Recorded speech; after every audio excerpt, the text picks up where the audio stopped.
Salted milk! Hello, and welcome to the Saladcast on Sunday the 16th of October 2011. I'm Dan Train, the guy who says stuff at the start of the podcast. Joining me are two guys who also say things during the podcast, Zachary Burgess. Yes. And Robert Kemp. Are you not infused? Yeah, although I expect I will be. Oh yes, why is Because that? we got so much goddamn shit to talk about. Excellent, It's been 3 excellent. fucking weeks. Yeah. Well, what? Time has worked against us, doesn't it? To be No, fair. sheds of work. Well, no, okay, sheds and other people worked against us because Yeah. the shed building was delayed. Because you can't manage to put up a shed by yourself, basically. Well, you need As tools. I've mentioned before, my DIY skills are less than adequate. It's I don't know, you did quite a decent job in the end. It was supposed to be you guys, not wasn't it? no. Okay. It's like 50-50. Yeah, You had Zach to stand there being tall, criticising and reading the instructions. yeah. Yeah. We did require your height. I helped.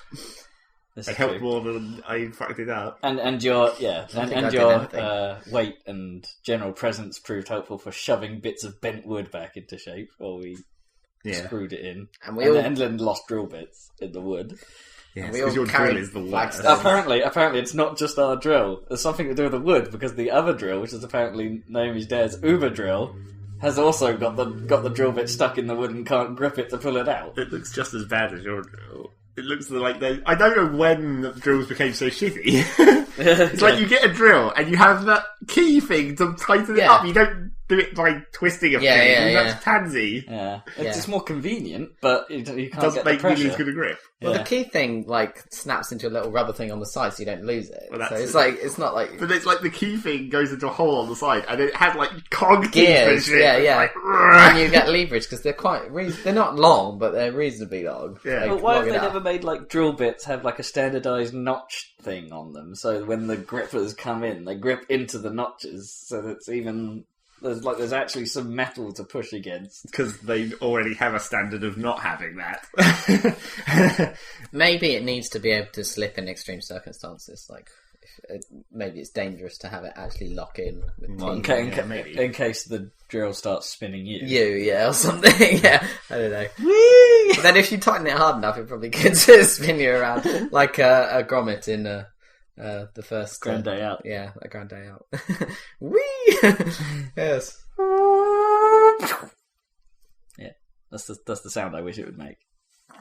So that's your So yeah, that guy. DIY update. for We the had week. planned we thought maybe do a Tardcast, but figured that seeing as we'll be talking about the Battlefield 3 beta, that it might be useful telling someone who hasn't played it rather than Yeah. for the question provision. Provisions. So naturally, I am the man who hasn't played anything usually. So It I works. come in handy. It's what makes this crazy dynamic unique, or not? Oh, entirely not.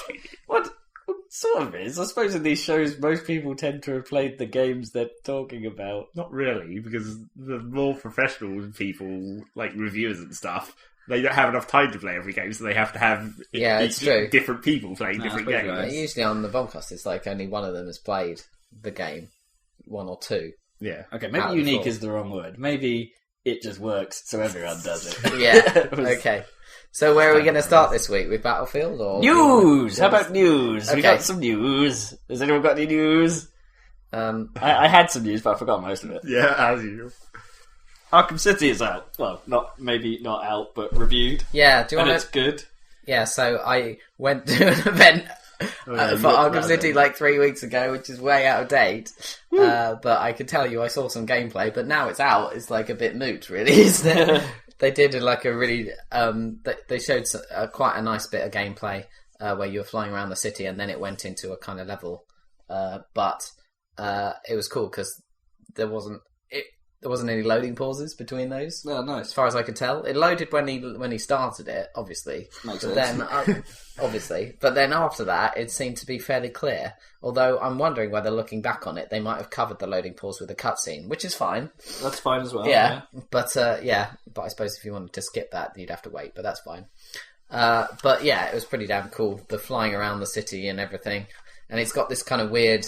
So, in order to hear the sort of thugs' conversations on the ground, because in the original you had a lot of thugs talking to, and you could sneak past and you could hear what they were saying, and it was a lot of atmosphere. There were a lot of oh god, is the Joker going to kick her ass, and we've got to find the Batman and all that stuff. Well, now, because you're flying around the city, you'd never hear them, so you have this kind of weird surveillance technology that kind of homes in on the conversations of nearby thugs, so you can hear them even though you're flying around the rooftops. From what I've heard, though, and one of the weird criticisms, and it wasn't really a criticism, but was just the way people played the first game, was to leave detective mode on. Yeah. So you'd play the entire game, which looks good, in strange X-ray vision mode, which looks interesting. Well, I never did that because I preferred the way it looked normally, but I can see you get a gameplay advantage. Yeah, you get all kinds of advantages. And weirdly, despite all the stuff they said about, we're going to stop you from doing this, they haven't. Apparently you still spend most of your time with detective mode on. Like when you're flying about the city, for instance, you leave detective mode on because you spot more things to do as you're traversing the city. But they made it so that some thugs have like backpacks that cause interference, so you can't use your detective vision or something, supposedly. Yeah. It's like EC jamming. That makes sense. But presumably that's then a little indicator to say there's something to do here. So you'd have detective vision on, not defective vision, as I nearly said, detective vision on, until you fly past an enemy with one of these things on, and then it's like, oh right, I can't use this anymore, I must find this guy who's jamming me. Yeah, but it means that you actually can't, it means you can't use it, so it actually makes you, first of all, it makes you actually see the world properly, obviously, that helps, but it's also like a gameplay mechanic as well, because it's like, then you can't see people's patrol routes through walls or whatever. Well, I'm only saying this obviously this isn't first-hand knowledge. I'm only spewing this from reviews. Yeah. But it looked cooler, the detective vision in itself. So they've improved. At least it doesn't look so day glow as it did. But true. But it's a bit more of the sort of ODST style sort of edging on stuff, glowy edges and stuff, or even the Deus Ex see-through walls vision style.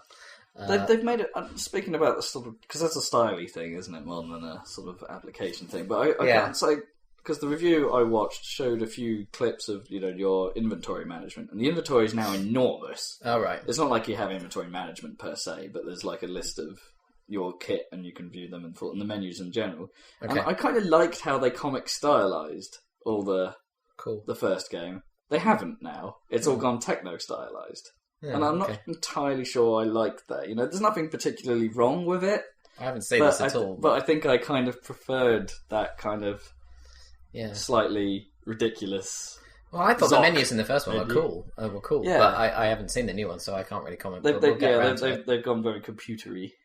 So they gave a stupid, at the end of the gameplay demo, they gave a stupid, not... spoiler, they were like, we will not talk about this, you're going to see this cutscene and we're not going to answer any questions about this, but like, for serious, it's awesome. Okay. Or they implied.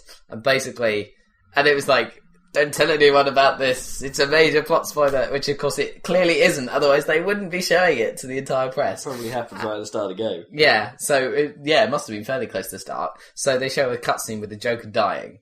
So, which can't be like... That can't happen. Yeah. So it's like... Yeah, that was a bit pointless. It's like he was on an ECG machine, like in a chair, and then it flatlined, and Harley Quinn was like, "No, he's dead." And you're like looking right at him, so it looks like he's probably dead, but clearly not. No, I have some theories about that. Anyway. Yeah. So that was kind of dumb. But the Q&A was cool. I almost won that PS3. God damn it. Because the guy at the end was like, they were trying to choose what the best question was, and he kind of looked at me and was like talking about my question, but then he got distracted by the guy who was doing the sound. So what was the winning question? I can't remember something.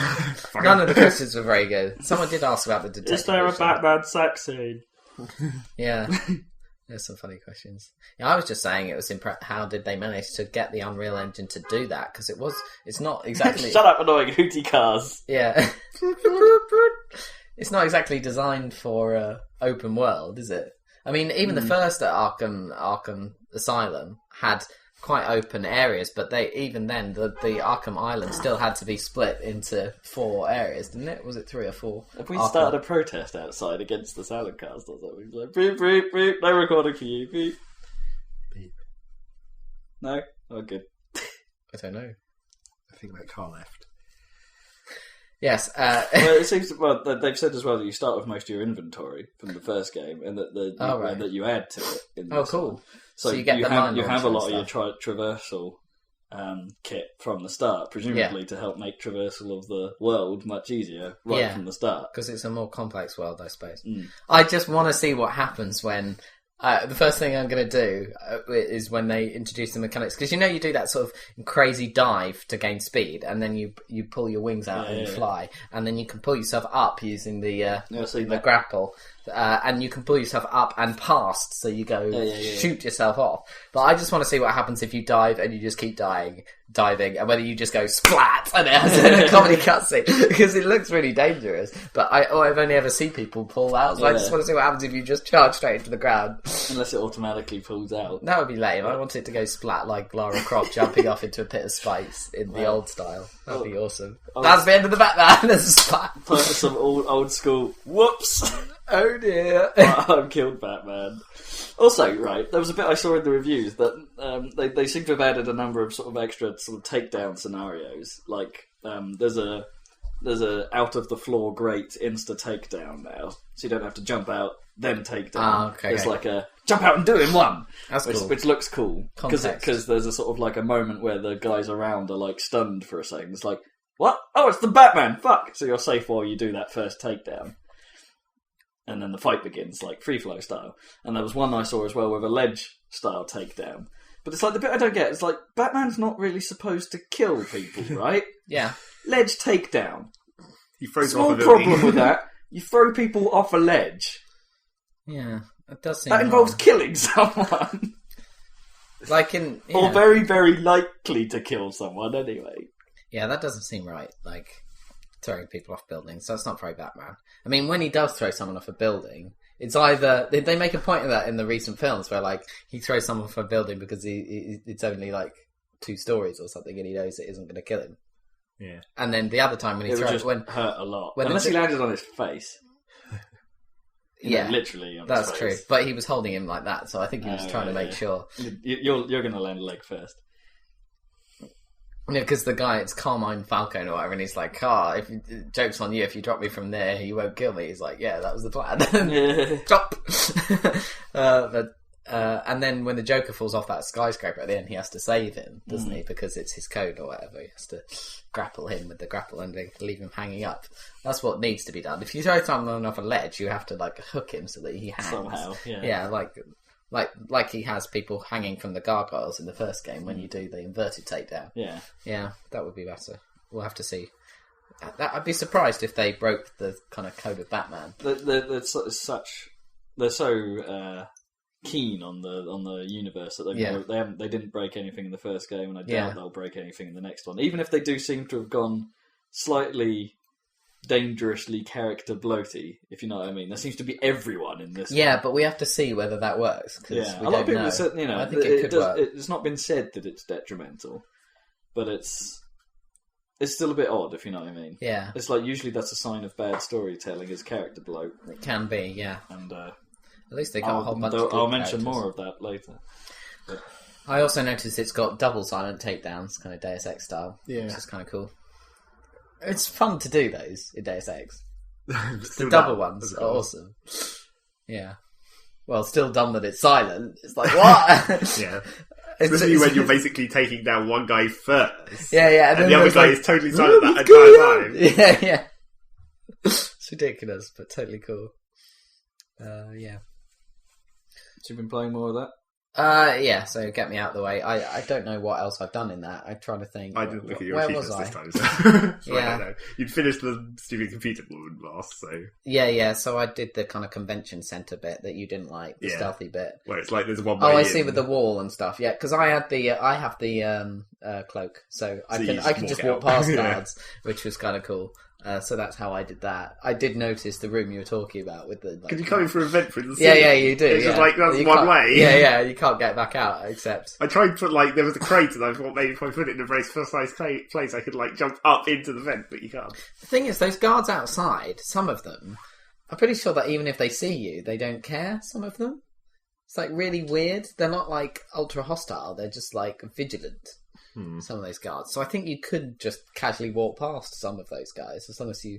I don't know, it was a bit strange, that section. And then what? And then... Is there a bit before you head back to Hengsha? Yeah, because there was a bit where I had to go down into the sewers and do the like smash the state or whatever it was. Oh yeah, side mission. That side mission. And that kind of annoyed me because I went all the way down there. It was covered in mines and security stuff, turrets and things. Yeah. And so I just snuck over. I didn't even see the guy that I was supposed to be killing. And then I reprogrammed the turrets to kill enemies, and he of course immediately died. He got shot up by the turrets. Yeah. Once I, There's one right next to him. Yeah, which I hadn't noticed because I hadn't gone over there. And it's like, oh, he's dead. And then I go back to the guy. He's like, it would have been better if he was alive. But that was awesome. I just reprogrammed the turrets, and it was way cool. So it was totally worth it. Snuck over there and took him down as usual. Well, no, that's what I should have done. But it was I got all the trouble of hacking the turrets, and what I should have done is just put them in neutral and then gone over there and knocked them out. But instead, I was like, it was this tempting button that said enemies. I was like, the guy told you to try and take him alive, though. That's the thing. Yeah, could you like switch it to enemies very quickly? So you go boop, boop, and like turn it off again immediately. So it's like he's slightly injured. That would make it easier. So I basically did the wrong thing there, but never mind. Whatevs. And then there's another bit in the sewers where you have to find some dude.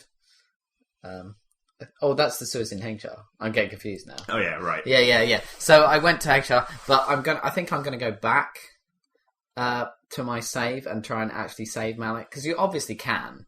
I mean, I tried doing that twice and then I just gave up because it was like I couldn't work out what the fuck was going on with how the enemies were getting into that area. I couldn't tell if they were just spawning or whatever, and I couldn't tell like which guys I should be trying to shoot first, or whether that even mattered. Or it's hard to tell. Like, I went because obviously I was going stealth, but I just thought I tried just going all out shooting everyone. Yeah, and it didn't work because I obviously not killing the right people or something, or I was shooting from too far. Like I was trying to use the pistol, and that's not going to work from that range.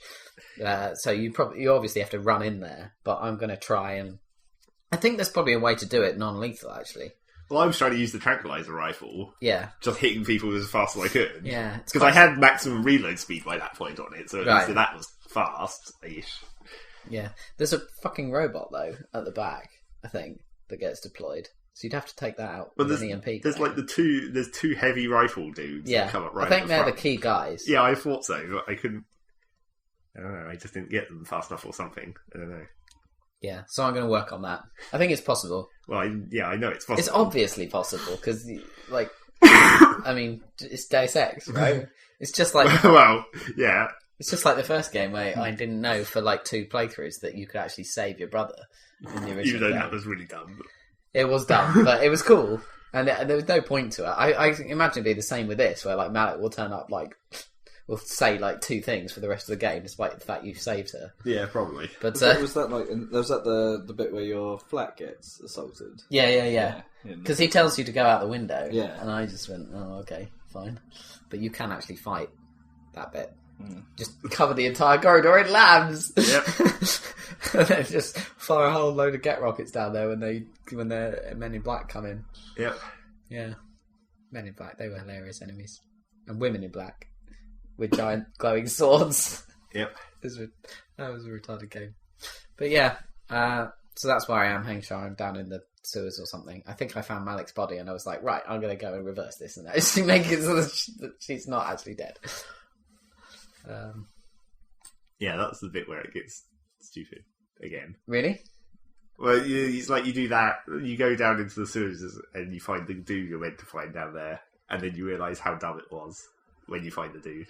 All right. I'm not spoiling it. I haven't quite got there yet, but yeah. Okay. I look forward to the dumbness. Dumb alert. The thing is, I think this is the other thing, because did you know about that, how there's that stupid, like, DLC extra bit of mission of, like, rescuing Tracer Tom or something? Is that the new the missing link thing?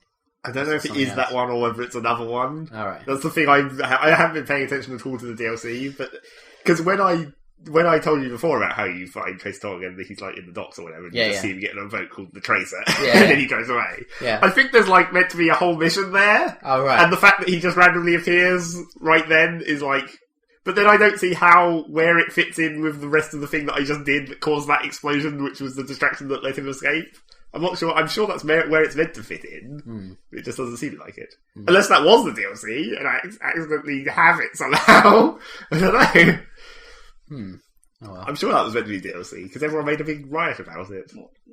About how it was like day one DLC that was making you pay for this bit of the game or something. Maybe they just included it because everyone was being pissed off. Because it's not like the missing link, is it? Because that's the first. No, that's not even out yet, is it? Or... No, that's not out yet. Because the one that they're about to release, that presumably that one makes sense where it fits in with the story because you go into like a stasis pod or whatever. And then you wake up. But because of that, you can just wake up again sometime during that period. And then you can fit the DLC in there. And then go back to sleep. Yeah. It's like, this DLC is done. I go back to sleep. Convenient. Yeah. So that's Deus Ex. The only other thing I've really been playing is Gears of War 1. Which I broke out for some reason. I played the first couple of acts of that. That's a pretty good game, that. It's still good. I think it's probably got the best storytelling of the series. It's nice. The thing that I like about Gears, especially Gears 1, it went a bit wrong in Gears 2 because they made it so epic. Hence the name Epic Mega Games. But the thing about Gears that... Because everyone complains that it's like... The artsy or whatever complains that it's all very macho and dude bro and brainless. And chest high walls. And yeah, but Call of Duty has gone that way, hasn't it? It's really macho and brainless. But the thing that Gears has, especially first game, that Call of Duty doesn't have, is really, really good atmosphere. It's got such a sense of foreboding, and I loved the whole backstory setup with E-Day and the whole way it's set up is great. But they do shade dude bro and come on and all that stuff in combat. Shit, yeah. But when between the combat, it's like gotta love Dom.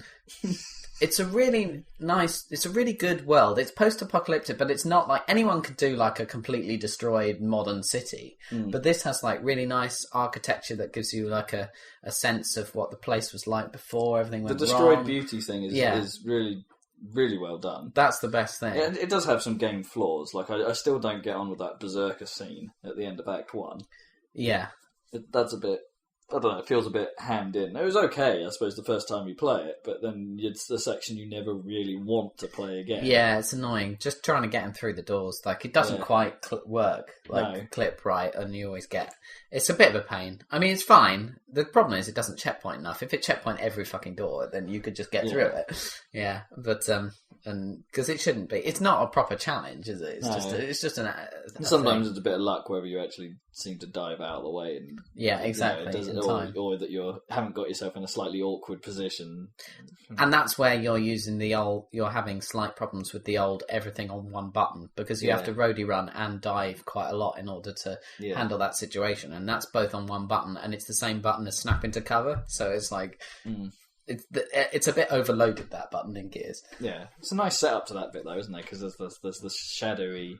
You see a berserker do some bad stuff in shadow form. It looks really cool. And then you finally meet it, and you're like, "Oh shit!" Yeah, it's got good sound effects and stuff. Yeah, and I personally think the way that the story is laid out is a lot better in the first one as well, because the first game plays out more like.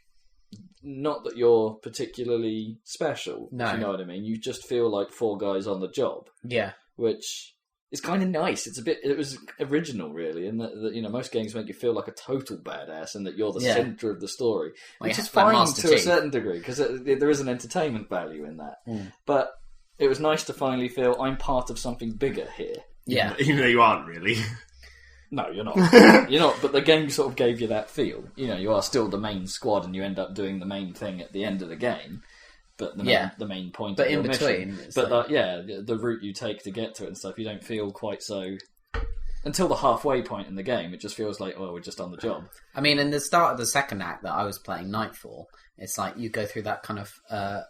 what are they called? The stranded. The krill. Yeah, the stranded people. And they're like locking their doors and trying to...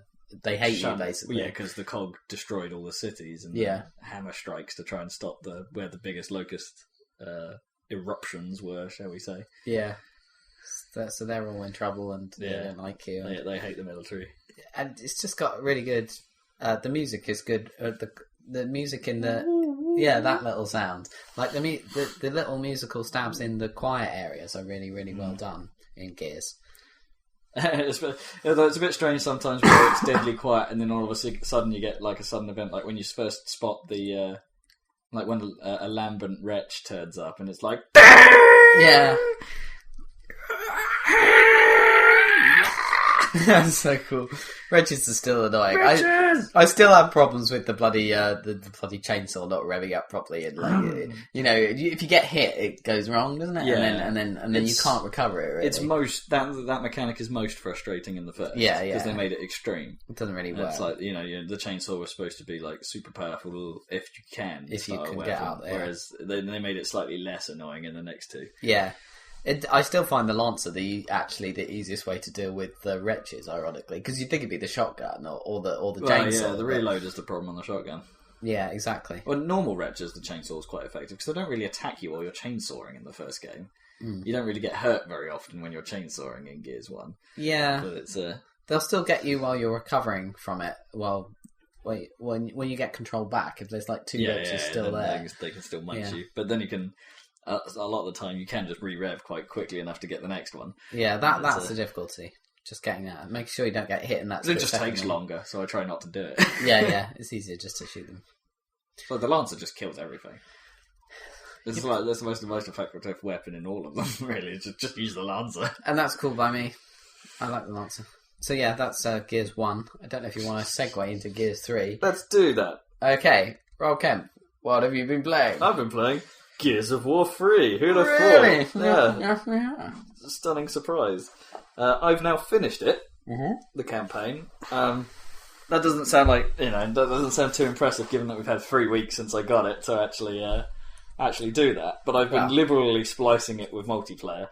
And so, make the campaign last kind of style. Yeah. I don't know quite what to talk about because it's in a sort of strange way because it is great. I'll put it in my category of great games, which is, minimal. That opening stuff I saw looked fantastic.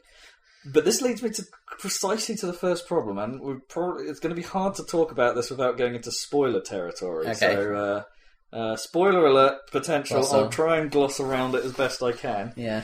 That first act is the best act in the game. Right. By a long way. Right. That opening is fantastic, and even the scene after it, which is slightly more normal Gears, where you're playing as Cole and Baird and two random characters, Sam and Jace. I think you get in that section. Right. I can't remember. But yeah, anyway, that whole act is great. The whole setup is great because Cole's hometown is done really well. It's nice to have Cole take some spotlight. Because, Coltrane's amazing. He's the fucking Coltrane. Yeah. Woo! He's at home on the rails. He's at home on the rails! He's a smooth ride. That's, yeah, so that whole section is great. Like, seeing little endorsements he has done for, like, kids' breakfast cereal and things in a supermarket and stuff. Neat little touches everywhere. And eventually you get to actually visit his thrash ball field, which causes a bizarre hallucination of him playing thrash ball whilst on the battlefield, which is cool. It's like, a lot of people don't, from what I've read, a lot of people don't get on with that scene because it's just like, what the fuck is going on? Right. But I just thought, oh man, that's just awesome. Fair enough. It's like, it's just entertaining more than anything.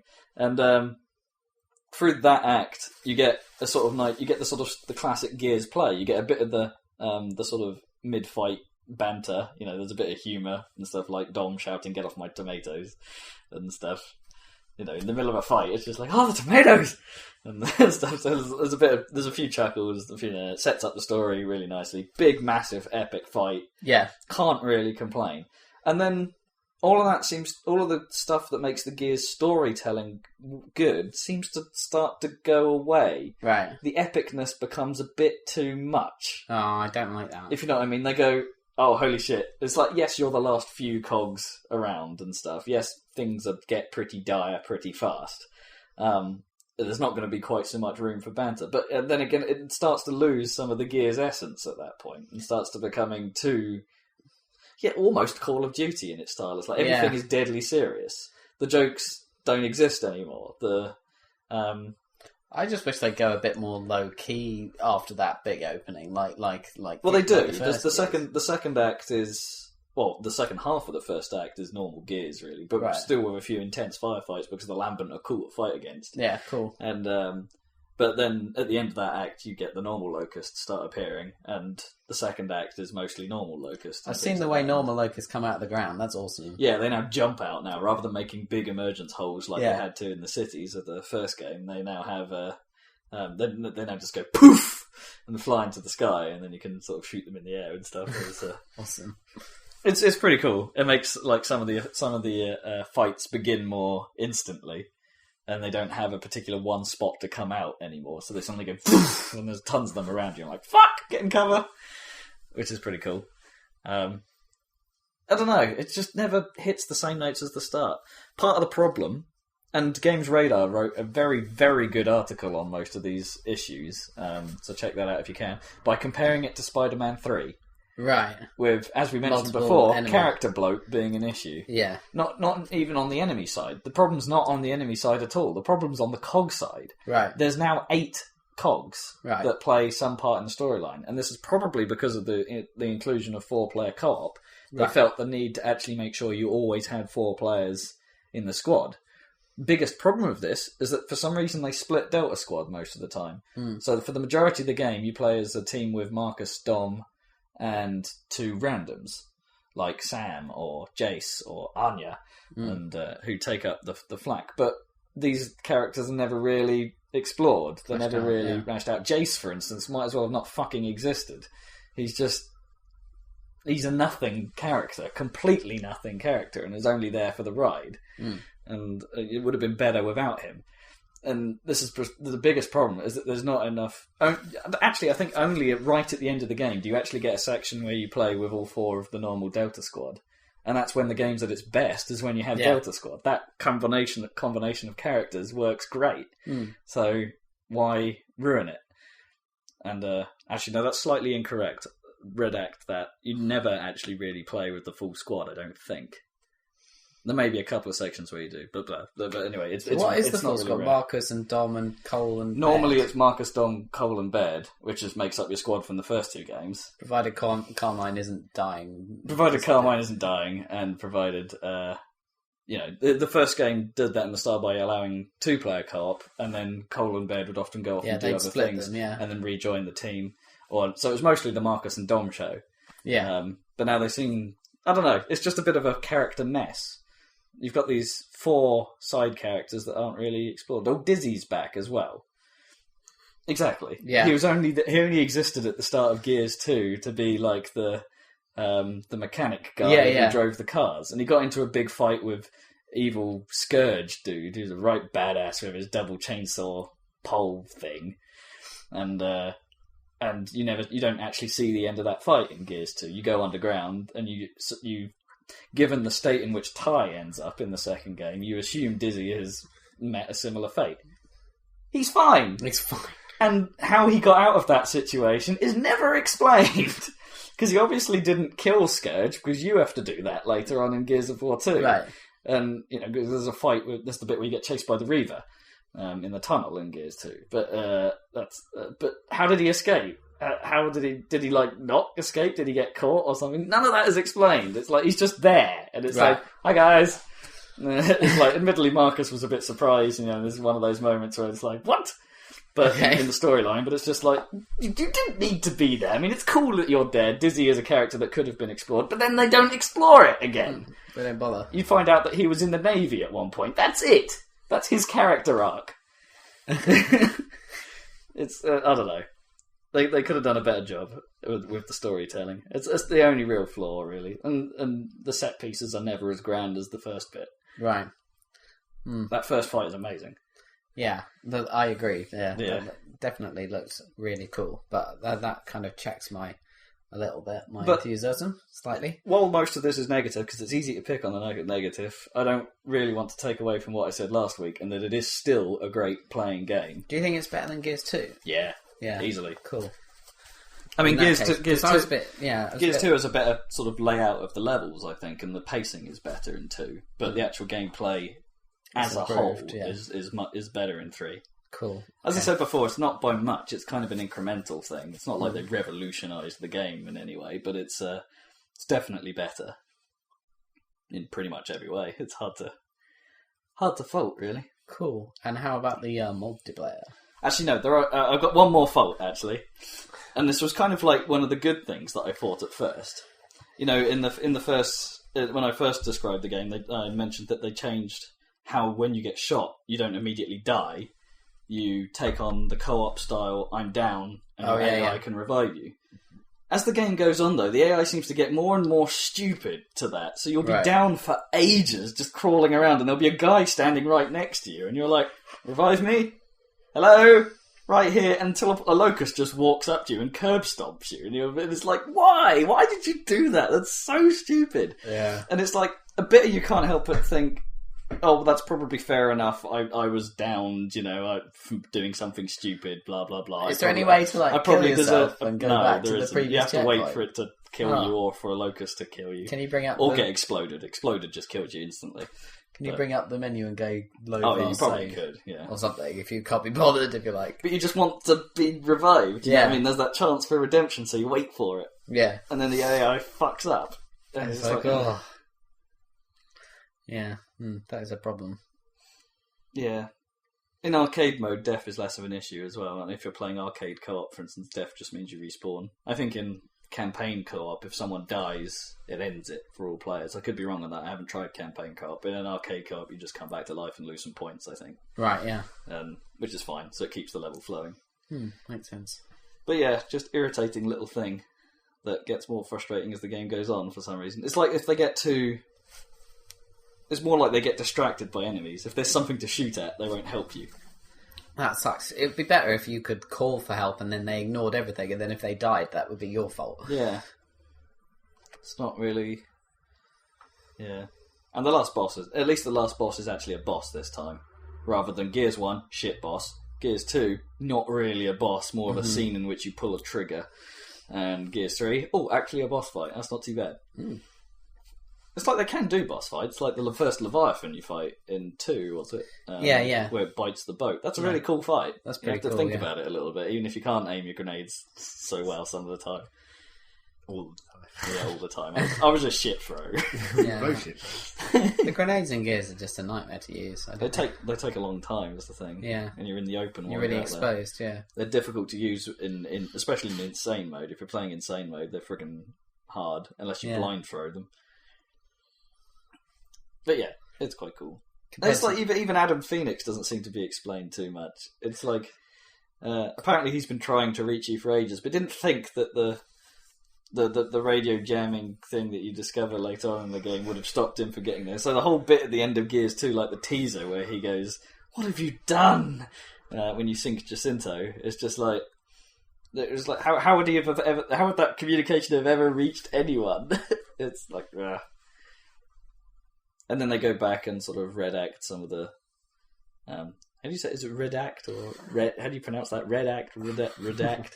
Yeah, redact, I think. Redact. Not red act. Yeah, I don't know why I keep saying it as redact. Yes. They go back and sort of redact the backstory as well. It's more like...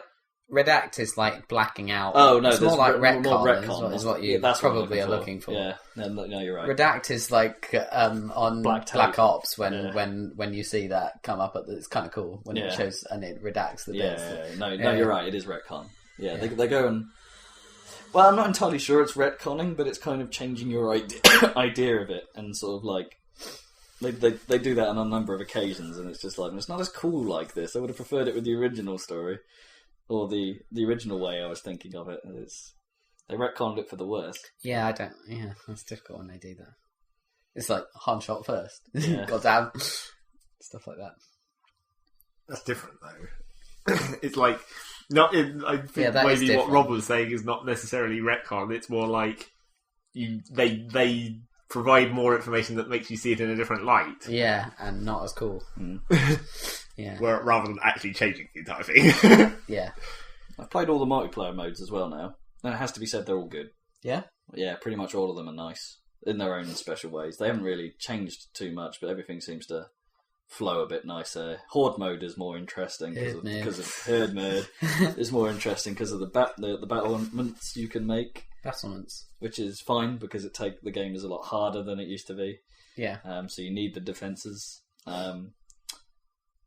I like King of the Hill. King of the Hill's good fun. It's like Crazy King from Halo, where the hill has a certain amount of points attached to it, and then it moves somewhere else. It can be quite easy to get owned by it if the enemy team is well organised, because they could capture the point, wait for it to run down enough so they get the majority of the points for it, and then they'll all move somewhere else. Where they think they'll spread out to the other points, and then it's like, but you're battling for those points in the current one, and then it will just appear somewhere else. So it's interesting. It would work well as a team game, if you're actually talking to your teammates. Yeah. Like most of Gears would work better if you had a proper talking team to play with. It's very tactical. Unfortunately, I don't really know anyone that really plays Gears that much, so it's I'm probably not going to have that, which is a shame because it seems cool. The season pass is now out as well. 33% off the next 4 or 5 download packs, I think it is. Do you care about that? Well, I would. I am tempted, but I think I'd care more if I had the people to play it with. If I was playing it more regularly with a team, I think I'd almost certainly go into this, because the first pack is a Horde update, basically, with more defences, a couple of extra characters, including Dizzy in his normal workman overalls, for some reason. So he can be Southwestern Hat Man not wearing armour, of course. And General Hoffman's sort of love interest is another one, Bernie.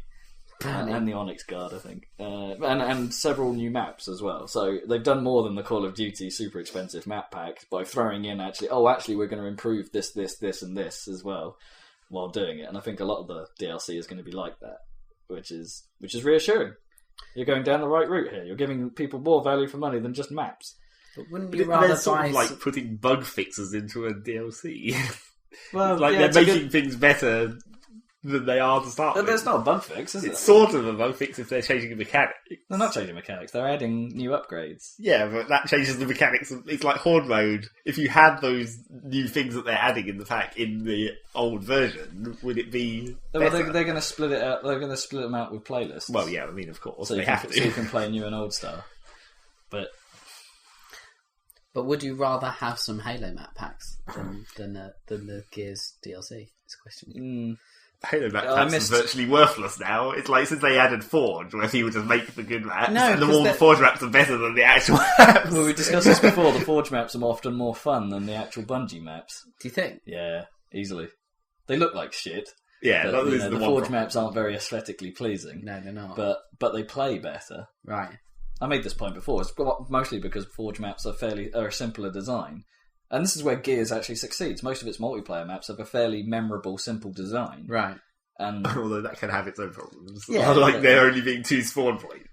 Yeah, that can be an issue during TDM at times, but most of the time it balances itself well enough. But I prefer the concept of a simple... I suppose Gears doesn't have to deal with scale quite so badly as Halo does, but it's... the simpler maps are just more fun and easier, and the simpler maps in Halo are more fun. Yeah. Cliffhanger, for instance, is one of the smaller levels and is great. I love that level.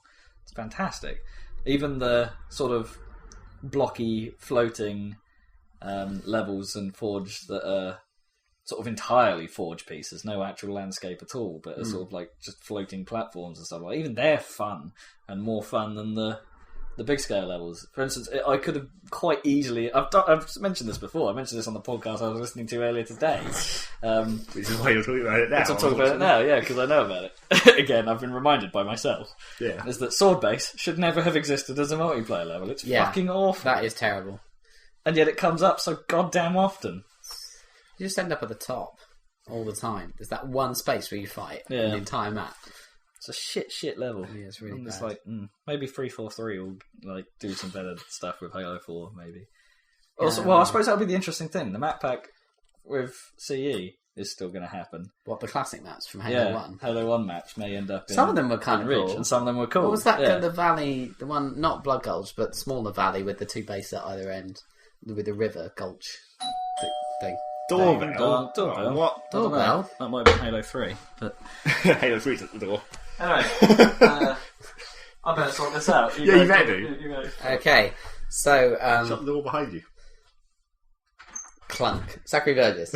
Yeah, we better talk to me. What have you been playing? Well, I better talk about something that Rob hasn't played not with us at the Battlefield same 3. time, I guess. Yeah, can't talk about that. We can't talk about one of the other things I was like, what can I talk about? Shit, what have I played by myself? I can't talk about that either because we both played that. Fine. Did you get the... Yesterday, I played a small amount of Torchlight. Because I realised that I was sitting around not playing anything, and I was like, fuck, what do I want to play? It's like, I played Team Fortress the night before, and I was like, yeah, enough of that. And it's like I want to play something, but I don't know what I feel like. And I was like, well, maybe I should play Torchlight, because that's totally different from the normal stuff that I play. And it's one of the... Basically, I'm just so lazy as to not install anything, so it's like... what am I going to do? Oh, well, I guess Torchlight's already installed. I'll go back to that. Yeah. And I'm still theoretically aiming for the ridiculous achievements of like going 100 levels deep into the dungeon or whatever. God. Yeah. Well, then that's really dumb. It's like I'm nearly at level. My character's nearly at level 100, so that's an achievement. Yeah. At least I think that's an achievement. But I'm still only like you hope. I'm still only like 40 floors down in the dungeon, and there's achievements for 50 and 100. And it's like, what the fuck? It's going to take literally forever. You're determined. Well, I'm not that, so... The fact was that I hadn't played it for ages, and then when I went back, I was like, I really don't remember how this works still, but then I quickly remembered it. Because I'm sure I discussed at the time, the thing with Torchlight being that there's basically... there's very clearly, even though there's like 3 skill trees or whatever, there's very clearly only very specific skills that actually work together. So like where my main character Ranger, who's at level 90 now, it's just like, I have very specifically buttons where it's like, I know exactly what every button does, and I know exactly when to use them, and when to spam magic. So it all came flooding back, did it? Yeah, very quickly. Do you think Avon Lady should adhere to Sunday working hours? No, because they're weirdly, like, not official, or, you know... What was it? It's Avon Lady. What's Avon? Do you not know about Avon? They're the sort of guys that come around door to door and go, ding dong, do you want your cosmetics?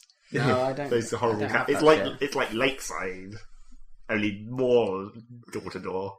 Lakeside is still a catalogue, a shitty catalogue. I don't think we had door to door in Britain in this day and age. Yeah, it would be like Tupperware if we were in the 50s. Tupperware party. They have to have a slightly broader range of products in this age. I don't know. Tupperware still works on the same model, doesn't it? Only in America. Really? No, they have Tupperware parties here. Yeah, but not as, you know, not you as buy much. them from Asda. Yeah. I suppose you don't need to have a door-to-door salesman to see, have some Tupperware. Yeah, that's true. There's those clip ones that are superior anyway these days. Yeah. Well, there's all kinds of things that are superior. All the better. Same. And cheaper. Not a brand name. Yeah, that's true. Or whatever. I know. Anyway, back to the games. Now that Rob has re-entered the room, we can talk about the actual stuff. Unless you want to continue talking about whatever you were talking about. So what possessed you to play Torchlight again? I didn't know what I wanted to play. I was like... So you were just like, this will pass some time until I can remember what I was going to do. No, it was more like, I didn't want to play the same stuff that I've been playing as normal, but I also couldn't be bothered to like dig around in my games and install something or whatever. Oh, yeah, I know that feeling. So I'd like, Torchlight, I guess that will do. I should really continue writing my Space Chem guide, because I made a big deal. And it's actually getting a lot of hits now. It's like, oh fuck, I should probably continue with that. So people won't be disappointed by it only being this one page with like general hints. But that means I actually basically have to go and sort of semi-play Space Chem again from the start. Not really, but I have to be aware of what all the levels are so I can write them out and guide. Because that's the thing when I've been planning on how I'm going to write this, it's like, at least the first 2 planets, I basically don't have to write anything at all, because those are almost tutorials. Yeah. And even for like the specific, when I get to like writing about specific levels, there isn't actually that much you have to write. It's like you have to say, if it's like a multi-reactor one, it's like, here's an obvious way to partition your reactors, where it's like, in the first reactor you do this, and the second reactor you do this, and because you're not actually going to show an entire fucking solution. That would take literally forever. Yeah. So it's more like hints. Although you could make a lot of comedy YouTube videos of like solutions. Well, I've been doing that as well. Crap over it. I've already included some videos in my guide of like, because that was the advantage of. Are they getting hits then? Well, yeah, through the guide. I made them hidden in the YouTube, so they're only getting hits through the guide. Oh, cool. Which gives me another way of measuring how many people are actually reading it. We need to discuss whether this can be hosted on the Cast's website rather than be a as well. You know, we should have content that we write on our own site. Well, yeah, possibly. I will look into all that website stuff. But I was making these videos. It's actually really handy because since they introduced the journal thing where you can make your own puzzles, puzzles, I can now make specific puzzles to show a specific thing, and then make a recording of those things.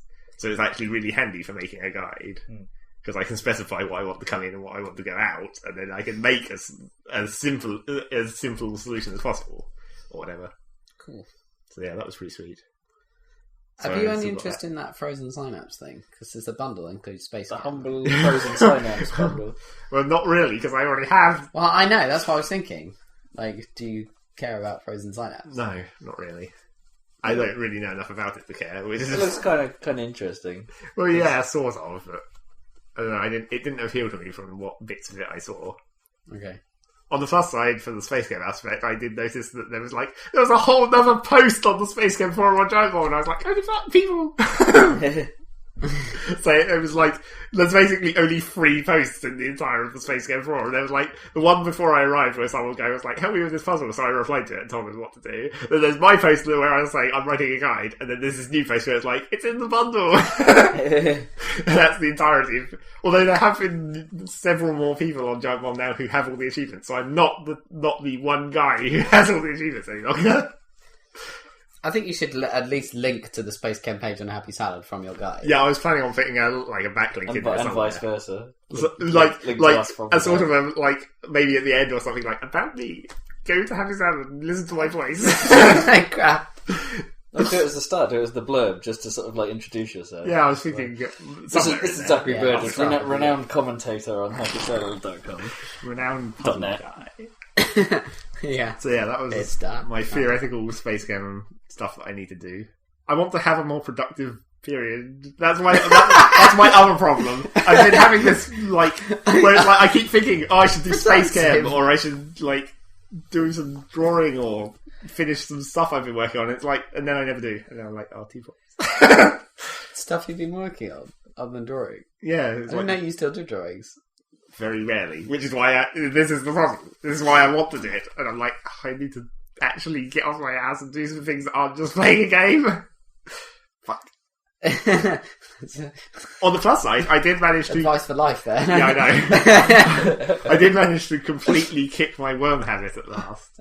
Because I realised I was only logging on to do maintenance, and I was never actually doing anything to progress anything, and I was like, as much as this is awesome that I've made this shit, and as much as I know that as soon as I stop caring for it, it'll just get completely fucked up, I'm just like, I have to just stop! Yeah. So then I did, and I just uninstalled it and deleted it, and then had like several days where I was thinking about it constantly, and how shitty it was getting, and I was like, ooh! That's proper compulsion, that is. Fuck!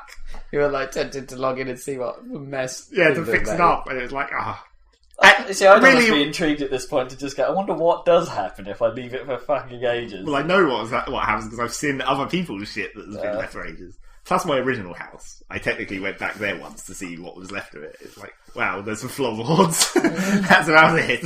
People just steal it. Well, yeah, as soon as you've got an unsecured thing, generally. Although the place I had built was quite backwatery, so it might survive for quite a while before anyone breaks it and steals it all. Well, surely if one person finds it, then they'll just take everything. Well, I had a lot of stuff. It was like more than you could carry. Although I guess I left my carts there, so they could theoretically just shovel my shit in the cart and drag it away. But that would be good for them, to be honest, because I had a lot of good stuff. Yeah, it's like they'll do well out of looting your. Yeah, they should take it if I'm not ever going to come back. Yeah, exactly. Everyone now subscribe to the Zach Worm charity. Well, I was thinking about literally saying in chat or something, someone come and take over my house. Fuck them. Yeah. It's like every time I think about doing it's like that's sort of like an Eve as well. Why would they want someone else's house though? Well, even if it was awesome, it wouldn't be theirs. Well, it's not like that's always what I've thought about Eve and Worm, like just giving people cash in Eve. It's like if you're not actually playing the game to get this stuff, then what are you actually doing? It's like if you're not playing Worm to build up your skills and then build your own house or anything, you're not actually playing the game. Yeah, what's the point in just going straight to a dreadnought or whatever? Yeah. It's like, you're only going to get yourself killed. Yeah, or you're not actually in like Worm or whatever, you're not... There's nothing for you to do at that point. Yeah. That's probably... I mean, that was basically why I stopped playing Worm. Because it's like, I'd done the survivalist aspect of building up this awesome house and getting it secure and everything. And then it's like, well, there's nothing to do now. I can just grind skills, and that's not actually interesting. You basically completed it. Yeah, basically. Effectively, except there's nothing to tell you that. And partially... It's like SimCity, isn't it, I suppose? It's like, I've built a fully functioning city, what do I do now? Just watch it. Yeah. Cash. It's like and also partially the reason that I actually also left Worm was because they made a stupid update that made it so that, like, trolls or whatever could break down your walls. And I didn't realise that also... What's the actual trolls? Yeah. There's trolls? Yes. I thought it was supposed to be, like, realistic. We already had this discussion the first time I told you about how I still think it's wrong. trolls and lava spiders. But yeah, so they made it so they could break down your walls. And I assumed that meant that walls that were on your, what do you call them? The land that you own or whatever. Because like walls and houses on land that you've paid the in-game cash to own don't degrade over time, which is like, that's why you do it, to preserve it, so you don't have to constantly go and maintain all your walls. And I assumed that those would be protected as well from the animals, but they weren't. So a troll broke down my wall and all my cows escaped. I was just like, well, fuck. I guess that was a good time as any to quit this, shouldn't I, then? Fuck it. I'm beefless. Yeah, all my cows got out. I managed to save like 2 of them, and then I was like, can't be arsed any longer. Were they a breeding pair? Yep. Oh, I managed to actually find a male and a female. Wait. If you leave your cows, your breeding cows unguarded, would you come back and just find a swarm of cows? No, fortunately they aren't clever enough to breed themselves. Oh. Although, I mean, obviously animals just appear out of nowhere. They should be shaking like They should be shaking like cow rabbits. Cow rabbits. They'd all die from starvation though, or disease, if they kept breeding enough. Die from rabbits. The rabbits eat cows. No rabbits. Oh. There are ducks though. Well, you can hear ducks. Yes. You can hear ducks when you buy water. So yeah, Worm is done. It is no more. I deleted that fucker. Hooray! So they are actually still working on it then? Well, yeah, they had been continuously all the time I had played it. Right. And they even opened a new server. That was another reason for me to finally say I'm done, because basically they opened a new server and then everyone went there, naturally, in the classic Land Rush style, where it's like, oh my god, pristine land charge! Claim it! And then it's like, as soon as people started creating like maps of this new continent, it was like, let's look at this map of the coastline and see there's just like basically just like a continuous line of settlements because everyone wants coastal settlements. It's like, man, that's really crap. That was why I settled where I did, because it was like up in the hills away from all these other settlements, because no one wants to be miles up in the hills. And I was like, I can work this. It's fine. And then it was like, yeah. I wish people didn't. It's another classic problem of Worm, where it's like, I wish people didn't automatically, when they wanted to make their nice houses or whatever, automatically make everything perfectly flat, because it's incredibly ugly. Where it's like, at one end you have a giant cliff, at the other end you have a giant cliff, and then in between you have this perfectly flat plain. Yeah, that is dumb. Got to make it look natural, surely. Yeah, that's what I did. I made this awesome where it's like, I found a bit of land that was sort of sloped correctly. Because it's like farms you can only have on like up to a 7 grade slope. And I was like, oh, this bit of land is almost 7 all the way across. A 7 grade where it's like 7% piles of dirt. Okay. 7 piles of dirt lets you 7 digging actions or whatever. Okay. So you can only have it on a 7, and I was like, oh, this bit of land is almost right. I can make a perfectly 7 grade field all the way up to the back. So it was flat at an angle? Yeah, basically. You basically did the same thing, but kinked. Well, apart from it was naturally like that. So my actual house didn't have a big cliff at one end or whatever. It blended with the rest of the hill. Yeah, and I was like, yeah, this is how everyone should do it. It looked way more awesome. And then literally... This is how everyone literally would do it in real life, yeah. Because you can't have, like, ridiculously steep cliffs made of dirt in real life. Yeah, just, like, mudslide warning. But, of course, literally opposite my house, there's an abandoned plot that had, like, 3 precisely flat tiers up the side of this cliff. And it was like, oh, fuck, like... Originally, I was thinking about settling on that, because there was no one there at the time. And I was like, no, I want to make mine look awesome. Anyway... Talking about things that we've actually played in the present. Yeah. Rather than recapping shit I did millions of years ago. Yeah. Now that Rob has returned. Hello. Let's talk about Battlefield 3. Let's get this shit done. Since actually that's done now, because the beta finished. It finished last week. Yeah. We could have talked about this last time. This is week old news. Except it's not that anymore, is it? It's just... I watched a random... I can't remember if there was just a random YouTube video clip of Battlefield 3 that I was watching that someone had put the 1942 music over, and I was like, that's so much better! Yeah. God damn you, 1942, you had the best music. And Giraffe Man. There's been lots of YouTube videos of Giraffe Man. Yeah. I see people trying to replicate that amazing YouTube video of the guy doing a loop-de-loop in his Zero, jumping out, firing a bazooka at the guy who was following him, trying to shoot him, getting him, and then landing back in the cockpit and flying off. It's just the most amazing thing ever. I don't think you can do that now. No, all they did was jump out, and then he did manage to lock on and shoot him with. But that's not difficult, though, of course. Because apparently the anti-air is a bit ridiculously... Well, we'll get to that, I guess. Yeah. Okay, go for it. Let's talk about this in general terms first. The weird thing about the beta. Yeah, first thing we should mention, everything we're about to say is highly caveated in the sense that it was from the beta, and reports are coming in, hands-on reports from, professional journalists, that are basically saying that the beta is not a good representation of the final game. The final game is quite different in terms of its feel, if not its content. Which is really weird. I mean, they said themselves that the beta was like a month-old build when they released it or something. Yeah, a month isn't that long. Yeah, exactly. And it was also only a month before the game actually comes out. Yeah. And it was like... So this maybe is 2 months old in terms of comparing a pre-release to a release. It's like, how are you going to fix all this shit? Because there was a lot of stuff that was wrong with it, to be honest. Yeah, if you think about other betas that have happened recently, both the Halo and Gears 3 betas happened about 4 or 5 months before the game was to come out. Like, Diablo 3's beta is like coming up, and that's not going to come out for a hell of a long time. And they were basically purely for bugs and balance. They weren't actually going to fundamentally change the game. They were purely just to iron out the kinks. But the thing is, sounds like there was far too many kinks for it to be like a 1 month old build. Unless the real game is in that much trouble. Well, it's like the main one was the floor deformation problems, which they immediately turned off. Yeah, it was like they had deforming terrain, obviously from craters and shit, which is cool.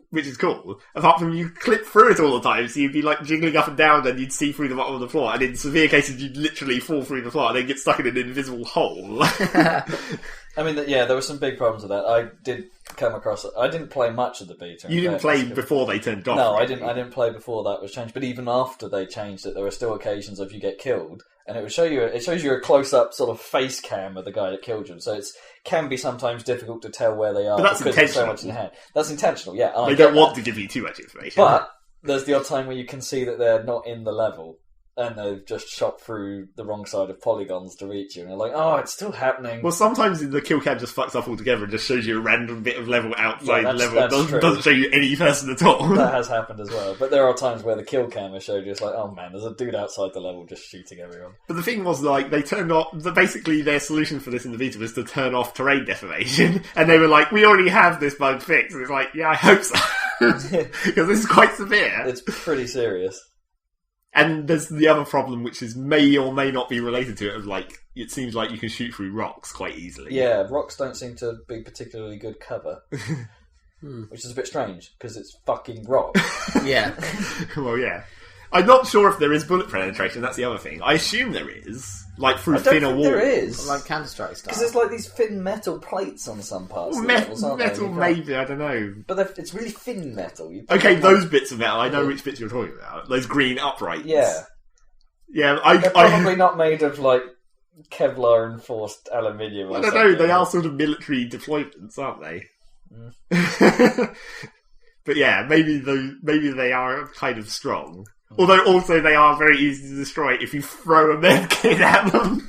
It has to be the said. medkits have superpowers where, like, when you drop a medkit, you have to be very careful where you put it because you can easily destroy cover by, like, putting a medkit through a wall. I never saw that, in fairness. I did sort of do the classic thing, crawl along and then drop a medkit into... Yeah, if you put it down gently. Yeah, I didn't have that problem where it actually damaged anything, but...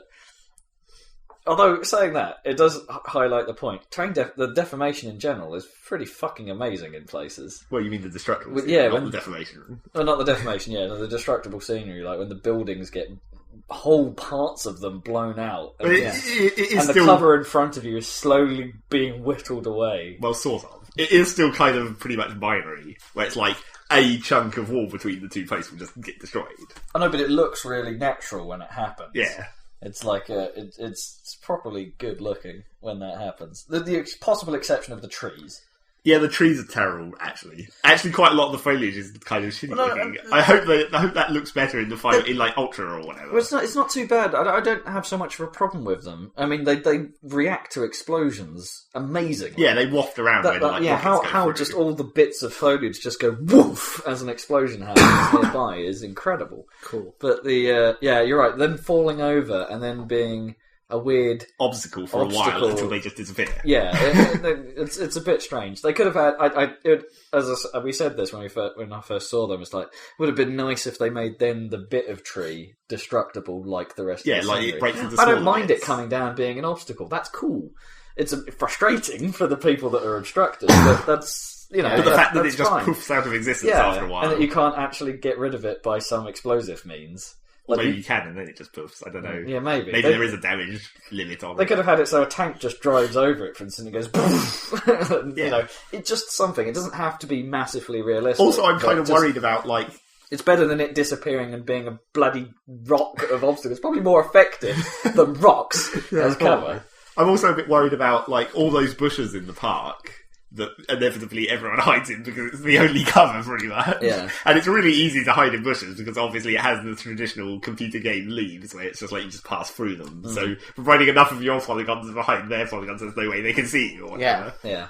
But I'm a bit worried about, it's like, those really need to be destructible. I mean, clearly, if you throw grenades into those bushes, they should get fucking blown up! Or, some leaves should shed. Yeah, or... And that's probably fucking tough, actually, but, there should be some way of, or at least burning them or something. Or setting them on fire. Like, they have a destruction phase, like a binary state, even. But it's like, if those are on top of deforming ground or whatever, will they get destroyed then? Or will you end up with weird bushes in craters? Or hovering bushes. Yeah, or hovering bushes. I mean, they already kind of hover in some cases where they're just not actually positioned correctly on the ground. Yeah, there were some bits of the Rush map, the Metro level, where the geometry didn't seem completely fully formed. Where there's had these like chest high park walls. Yeah. Sort of like little decorative things. There were sections where if you were going uphill and you were in the corner of a wall, the underside of the wall you can see was visible, right, but not polygoned. So you could just see through the wall. And it's like, this is helpful. I can see where they all are. They've been covered. Yeah. It's like, there's a few, that's just traditional geometry design glitches. Yeah. Problems. Hopefully they'll get tidied up. That was the only actual real problem I found with the level geometry, I think, was just that one bit. And the rocks. And rocks, yeah. Less we say about the rocks, the better, really. The water was interesting as well. I think that's a weird decision to not make it slow you down. Well, I mean, most of the time it's not very deep. No, most of the time, but there are some bits where it seems to be up to your arms, and you're still running at full speed through it, and it's like, it's like, it's fine. As a gameplay element, I don't mind it. Presumably It's there's not used very much water, hopefully. Yeah. I don't know, the water looked fine. I never really saw it. I never went to that side of the park. Well, the previous Battlefield games have had full-on swimming. Yeah, but that's because they had, like, a ship-launched assaults and stuff. Well, that might happen in the... Wake. in the levels that are coastal, perhaps. It's Wake in the game? Of course. It's part of the Karkin pack. Yeah. Alright, okay. So, which will be free DLC at some point to everyone. How does it feel then? Does it feel like Battlefield 2 or like Bad Company or what? It feels more like... We never played Bad Company. It feels more like COD in a number of ways. I don't know, it's kind of a weird mix of COD and Battlefield as we know it. The lethality of COD is there, so you can die pretty instantly. So it's like... Aren't they changing that after the beta? Yes, this is where maybe. I was going. Apparently, according to the new hands-on things, is that the lethality has been reduced to Battlefield Bad Company levels. Again, I don't have a yardstick for how that feels because we've not played Bad Company. We need kippers for that. But it's a bit... I think that's a good thing because I found it a little too harsh in places. I mean, it's nice that it's realistic, but sometimes realistic isn't fun. Well, there was an obvious... And it caused the sort of classic race condition problem that Call of Duty has, where it looks like you've shot someone. Yeah, but that's hit. Yeah, exactly. But that's a problem in terms of gameplay.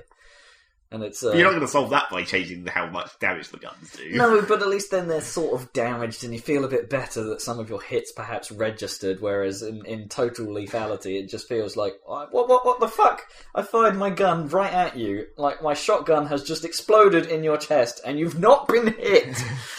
It's There were a couple of obvious points in the Vita setup where there was at least one or two guns that were totally fucked in terms of balance. Like the UMP-45 basically was ridiculously overpowered. Everyone was using Especially since it's a PDW, so it's not actually meant to be as powerful as an assault rifle at all. No. It's meant to be like a submachine gun. And even the PP-2000 that I was using a lot was a bit overpowered. Yeah, submachine gun. That's what it means. That's what it stands for. SMG, yeah. But even the PP-2000 I was using was quite overpowered, and I think they're fixing that as well. They did make sniping fun, though, which is... Well, they made sniping actually pretty awesome. There's something to say for a game of that type, that sniping is actually fun. And somehow they didn't seem to, even on the big level... I think it might be because of the new squad spawning system. Big levels don't feel quite so bad anymore, in that when you die, you can get...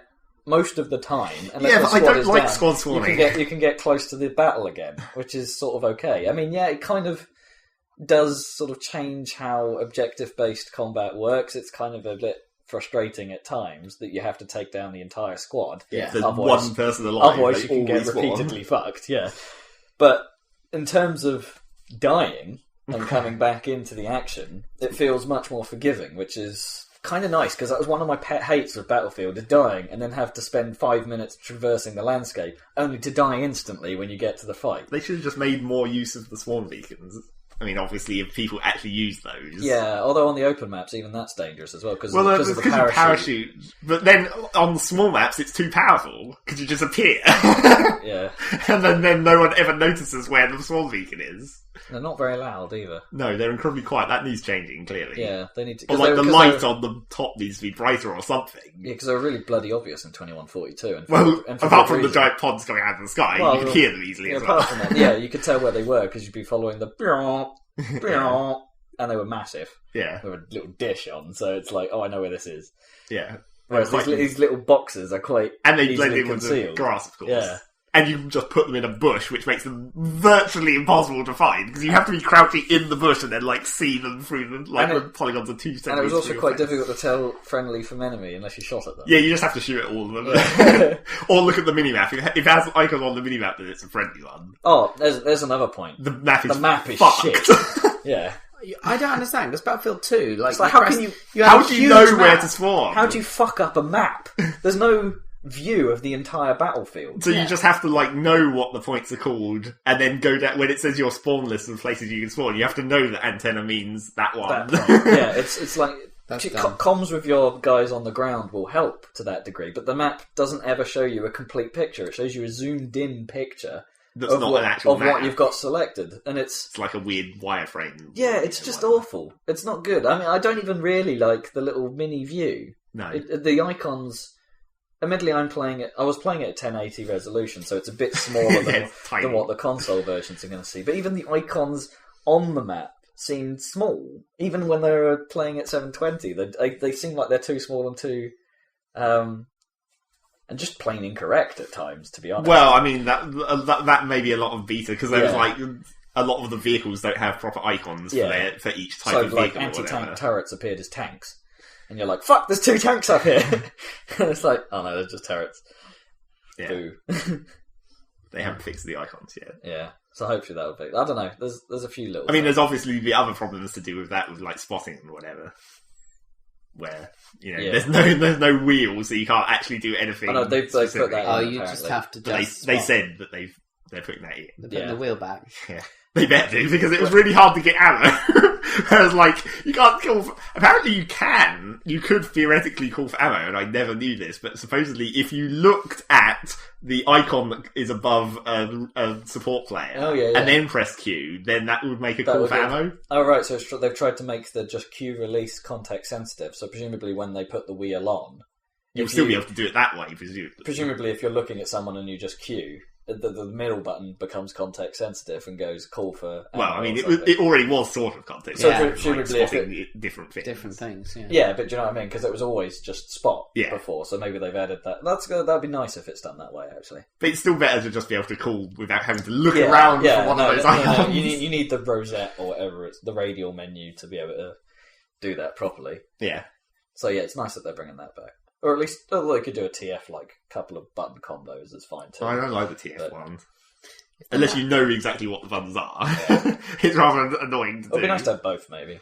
So you could push Q to get a menu up, and then another button nearby to activate that thing. So there was like a keyboard shortcut for them, rather than sometimes it's a bit awkward to then move the mouse and click on the.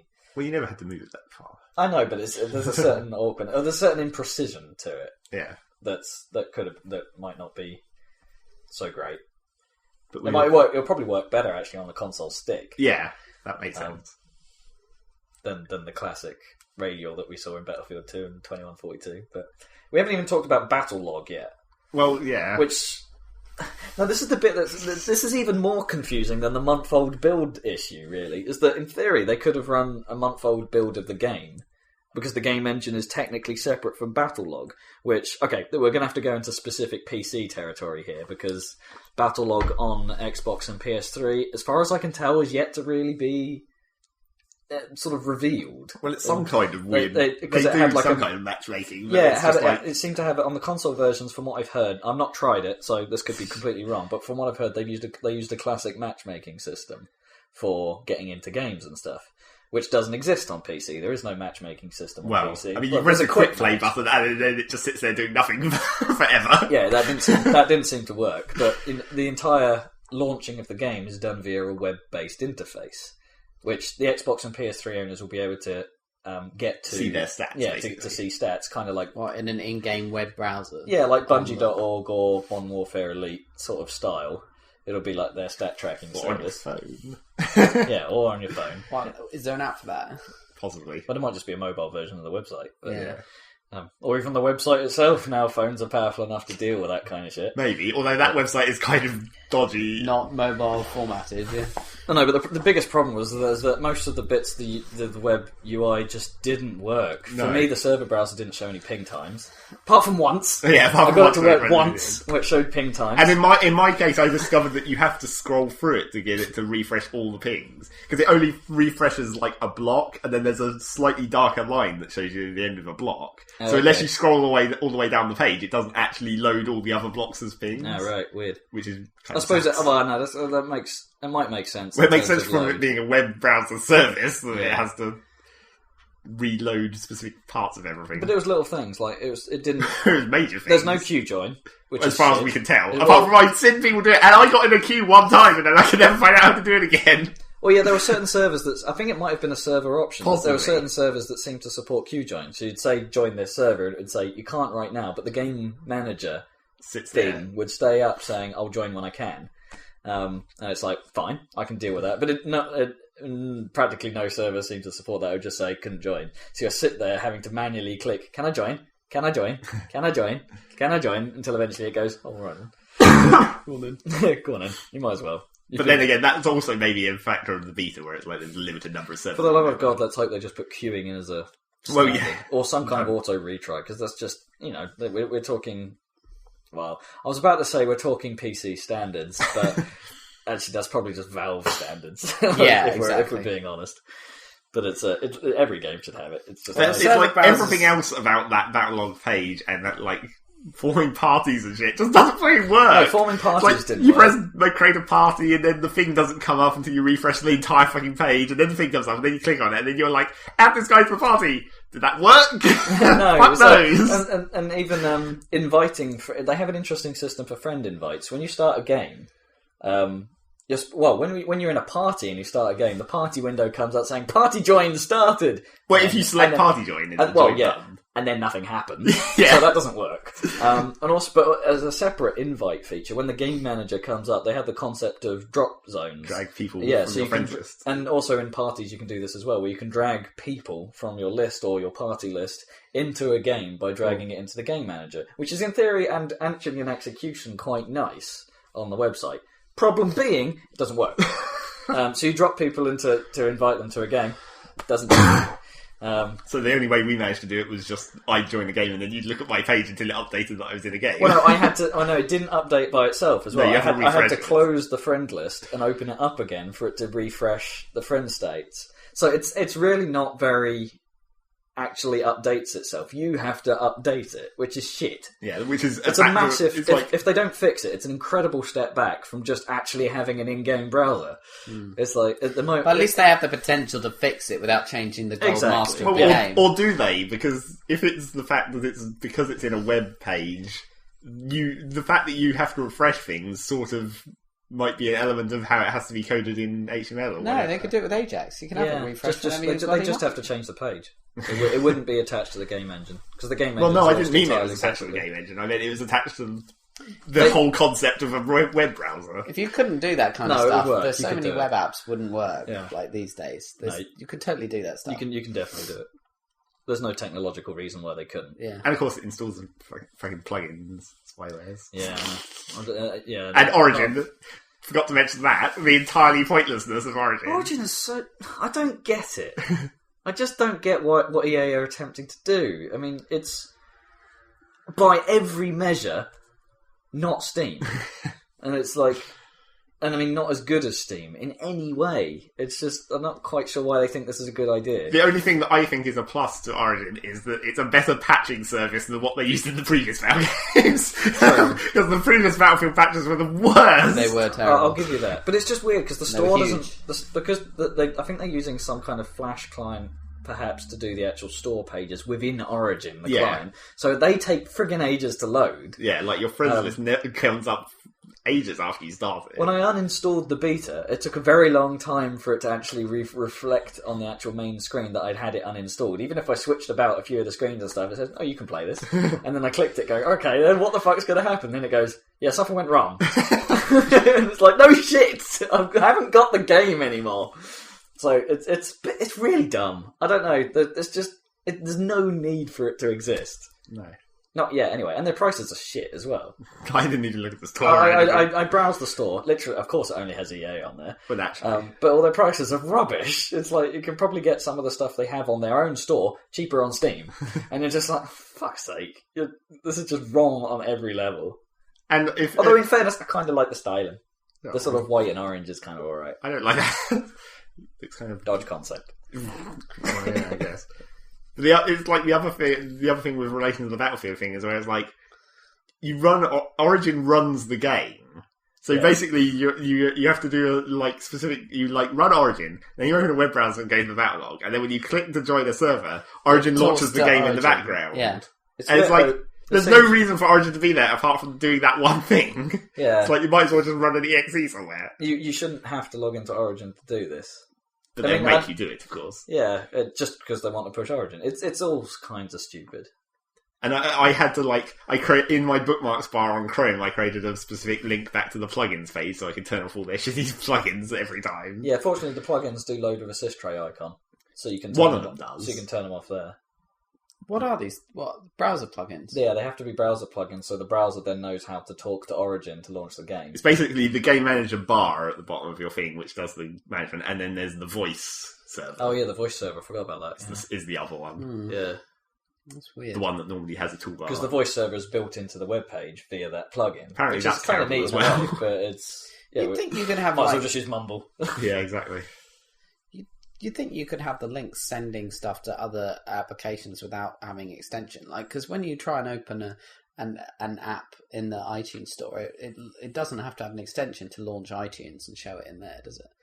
No, that might just be the phone intercepting, though. If it goes to an iTunes-based page, the phone can probably identify... No, I don't mean on a phone. I mean literally on my desktop. Like, if I click on an app link, it'll open iTunes as in and browse to it in there rather than doing it in the browser. Unless iTunes is running an interception service, which it likely is because it's software. Yeah, possibly. And because it's Apple. And because it's Apple, when it runs fuck tons of services. And Spotify does that as well. Like, you can click on a link and it'll open the song in Spotify rather than... I'd wager those are services. Yeah, possibly.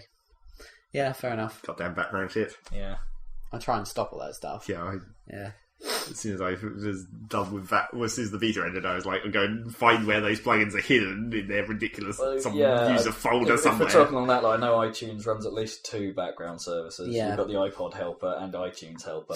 Yeah. Just hanging about. I think I disabled those. Speaking of which, there's an interesting bug in iOS 5 with regards to that. If you turn Wi-Fi syncing on, yeah, And you also have the option, which I did beforehand. Does that only work if you have iTunes open, presumably? Let me finish. Because my one doesn't. Let me finish. I had the option on in iTunes for connect to iTunes, open iTunes when phone connects. Mm-hmm. So if I plugged in my cable before, iTunes would automatically open, which is probably what I wanted to do, which is fine. Except, as soon as I turned Wi-Fi syncing on, my phone would attempt to contact iTunes every few minutes, launching iTunes. Isn't it supposed to only happen when you plug it into the power? No, it just seemed to Wi-Fi sync all the bloody time. That might be a factor of your ridiculous USB problems, though. Because your USB hubs are kind of dodgy. It wasn't plugged in even when I took it out. iTunes was launching. And it's like, no, stop! I thought Wi-Fi sync I had to turn off when you plugged into power, even if it was just... No, I can Wi-Fi sync at any time. There's a button in the options menu now to say Wi-Fi sync. Oh, is and there? it will do your sync immediately. Oh, that's good. It's great, but it launches iTunes. Yeah. Which I didn't want, and because it kept doing it in the background while playing games. It's like TF the other night. It's like, what's this going on? That might have been the explanation for my shitty ping, because it was launching iTunes, and then iTunes was doing something, probably updating Genius or something like that, which was fucking up my TF game, and it's like, ugh. So I've had that option turned off for years, the launch iTunes when you plug your iPhone in. So I wouldn't, presumably... I mean, I don't have that coming up.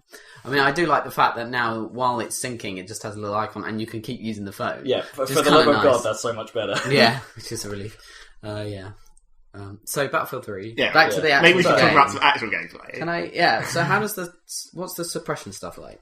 Suppression's cool.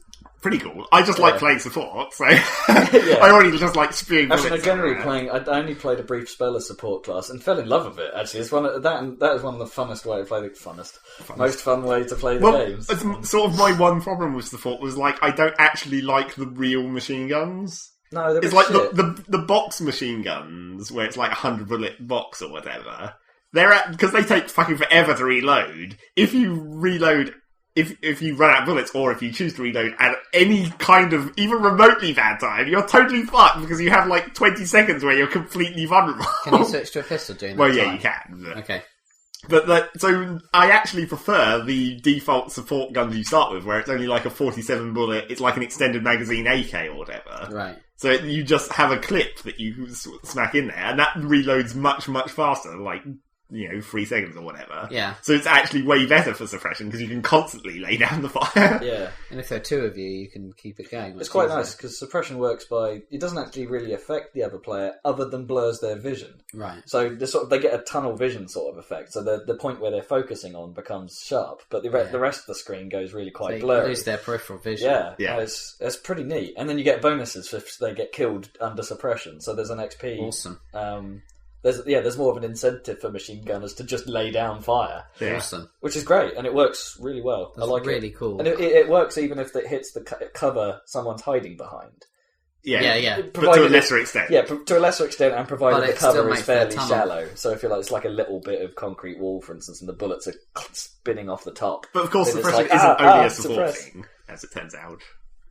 It's like any bullets will do it. Yeah. Like sniper rifles. It will even if it's just a few shots near, if they like zing their face with like a couple of shots, that's enough to go into suppression sometimes.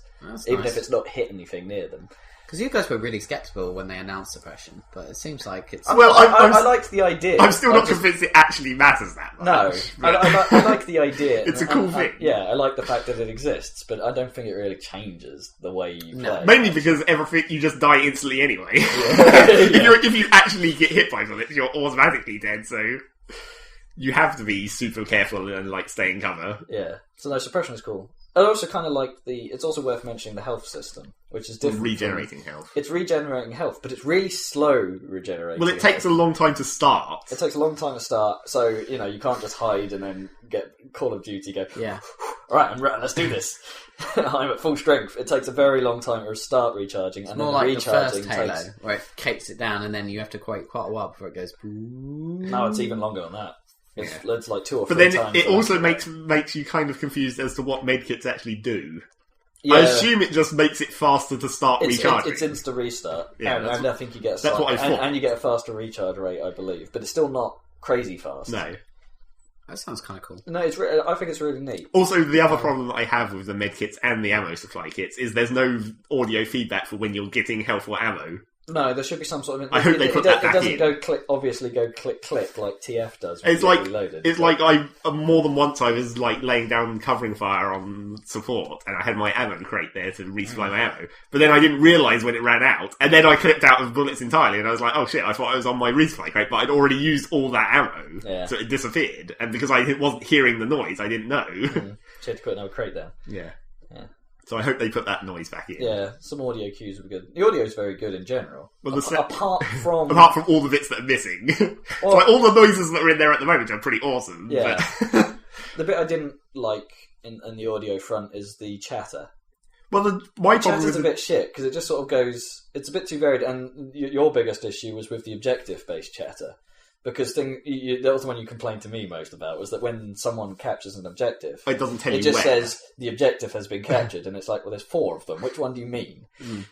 Well, my actual biggest problem with the chatter is when you do your spotting, your guy doesn't say anything. Yeah, so but it goes out over the radio so everyone else hears I found out the way to sort of tell whether or not it was doing something was to and to mash the button a lot. And there's a very, very quiet sort of boop, boop, sort of noise. But that tells you you've over-spotted. Yeah, exactly. So it stops you spotting. But that was the question. If I'd mashed it a lot of the time, it's like, okay, it's actually done something. No, but that doesn't necessarily mean you've done it. That just means you can't spot anything for a few seconds, regardless of whether you were spotting anything. Nah, I don't know. It's to stop spamming, basically.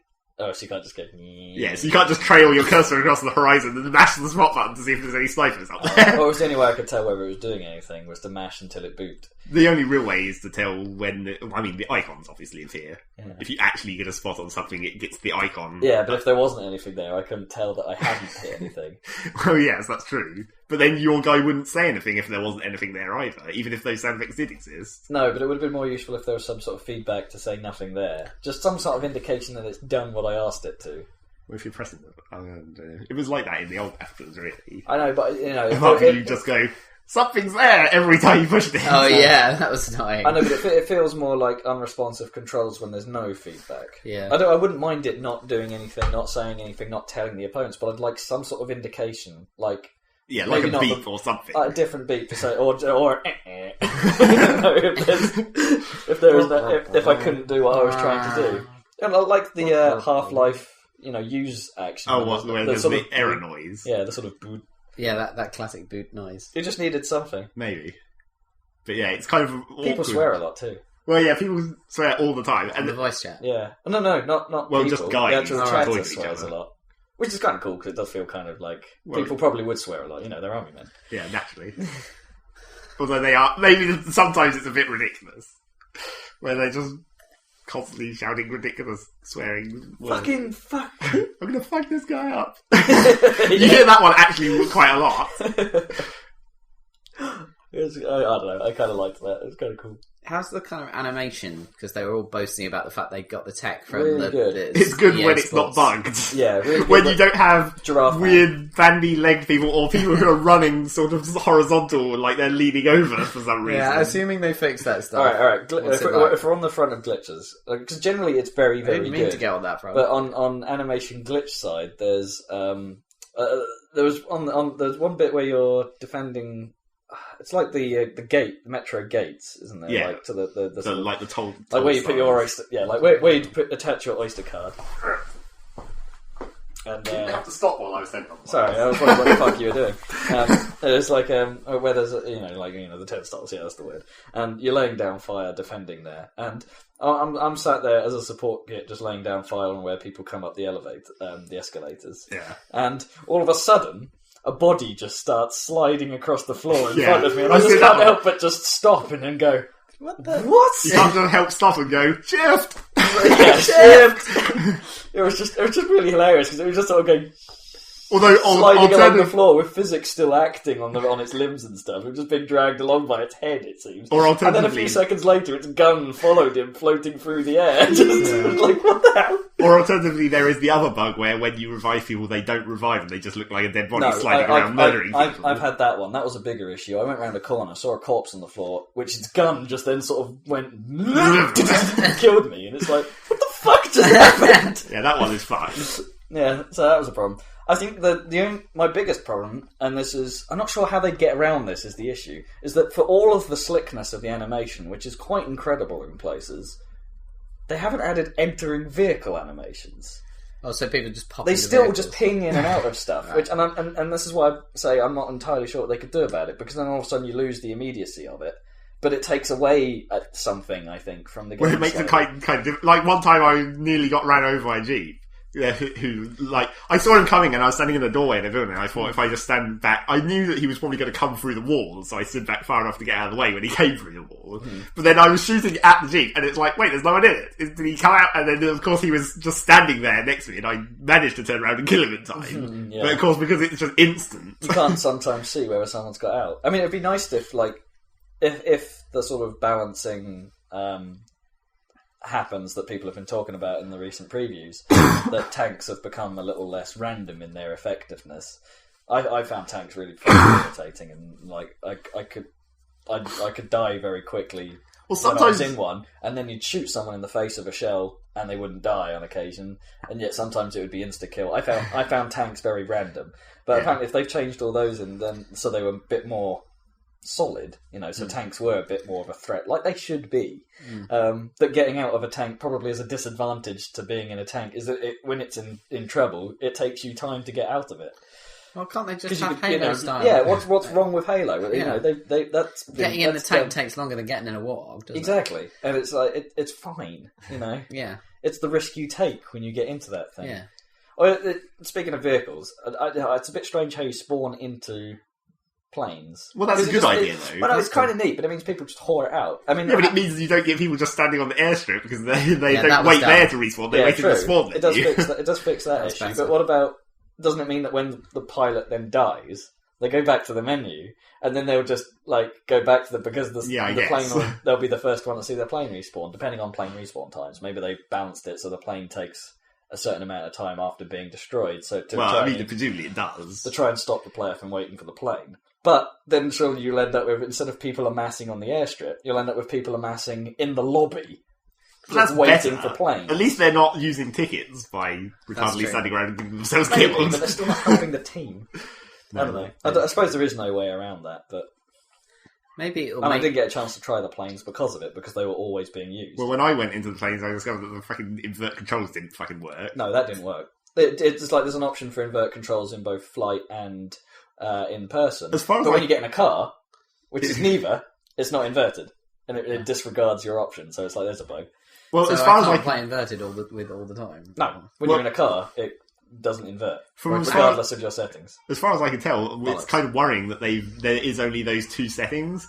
Because I think the top setting where it says flight only applies to planes. So even helicopters will be the other option, the normal. Oh shit! Yeah. So I couldn't fly. I'd have to have one or the other because I couldn't fly. I basically wouldn't be able to fly helicopters ever because it's my normal ground controls. I also didn't get a chance to. Or the other way I wanted around. to test whether the game was controller happy as well, because I'd quite like People to had been saying in forums that they were having severe problems getting joysticks working. Yeah, because I would have quite liked to do what I did with Battlefield 2, because the planes I found the helicopters fucking difficult to fly with a keyboard and mouse in Battlefield 2. Yeah. So I'd have a PS2 controller at the time plugged in, so as soon as I got in a chopper, it's like, right, switch, I'm in controller mode.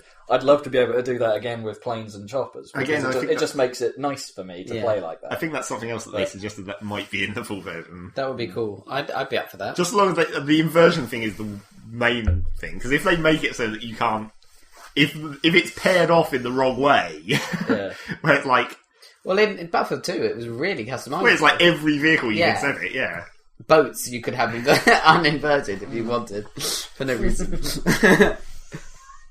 and sniping is awesome. Yeah, apparently they've also fixed the big issue, which is you couldn't change the squad listings or your deployment listings or the map or you couldn't set your game settings. You couldn't set your game settings unless you were spawned. while you're alive. That means you couldn't do it in the menu prior to entering a game, because Battlelog probably doesn't support it yet. Right. And then when you're in the game, you had to actually be alive in order to set it, which is a bit of a pain, because you could just get killed, and then it will kick you out of that menu because you're dead, forgetting all your changes. And it's like, fuck!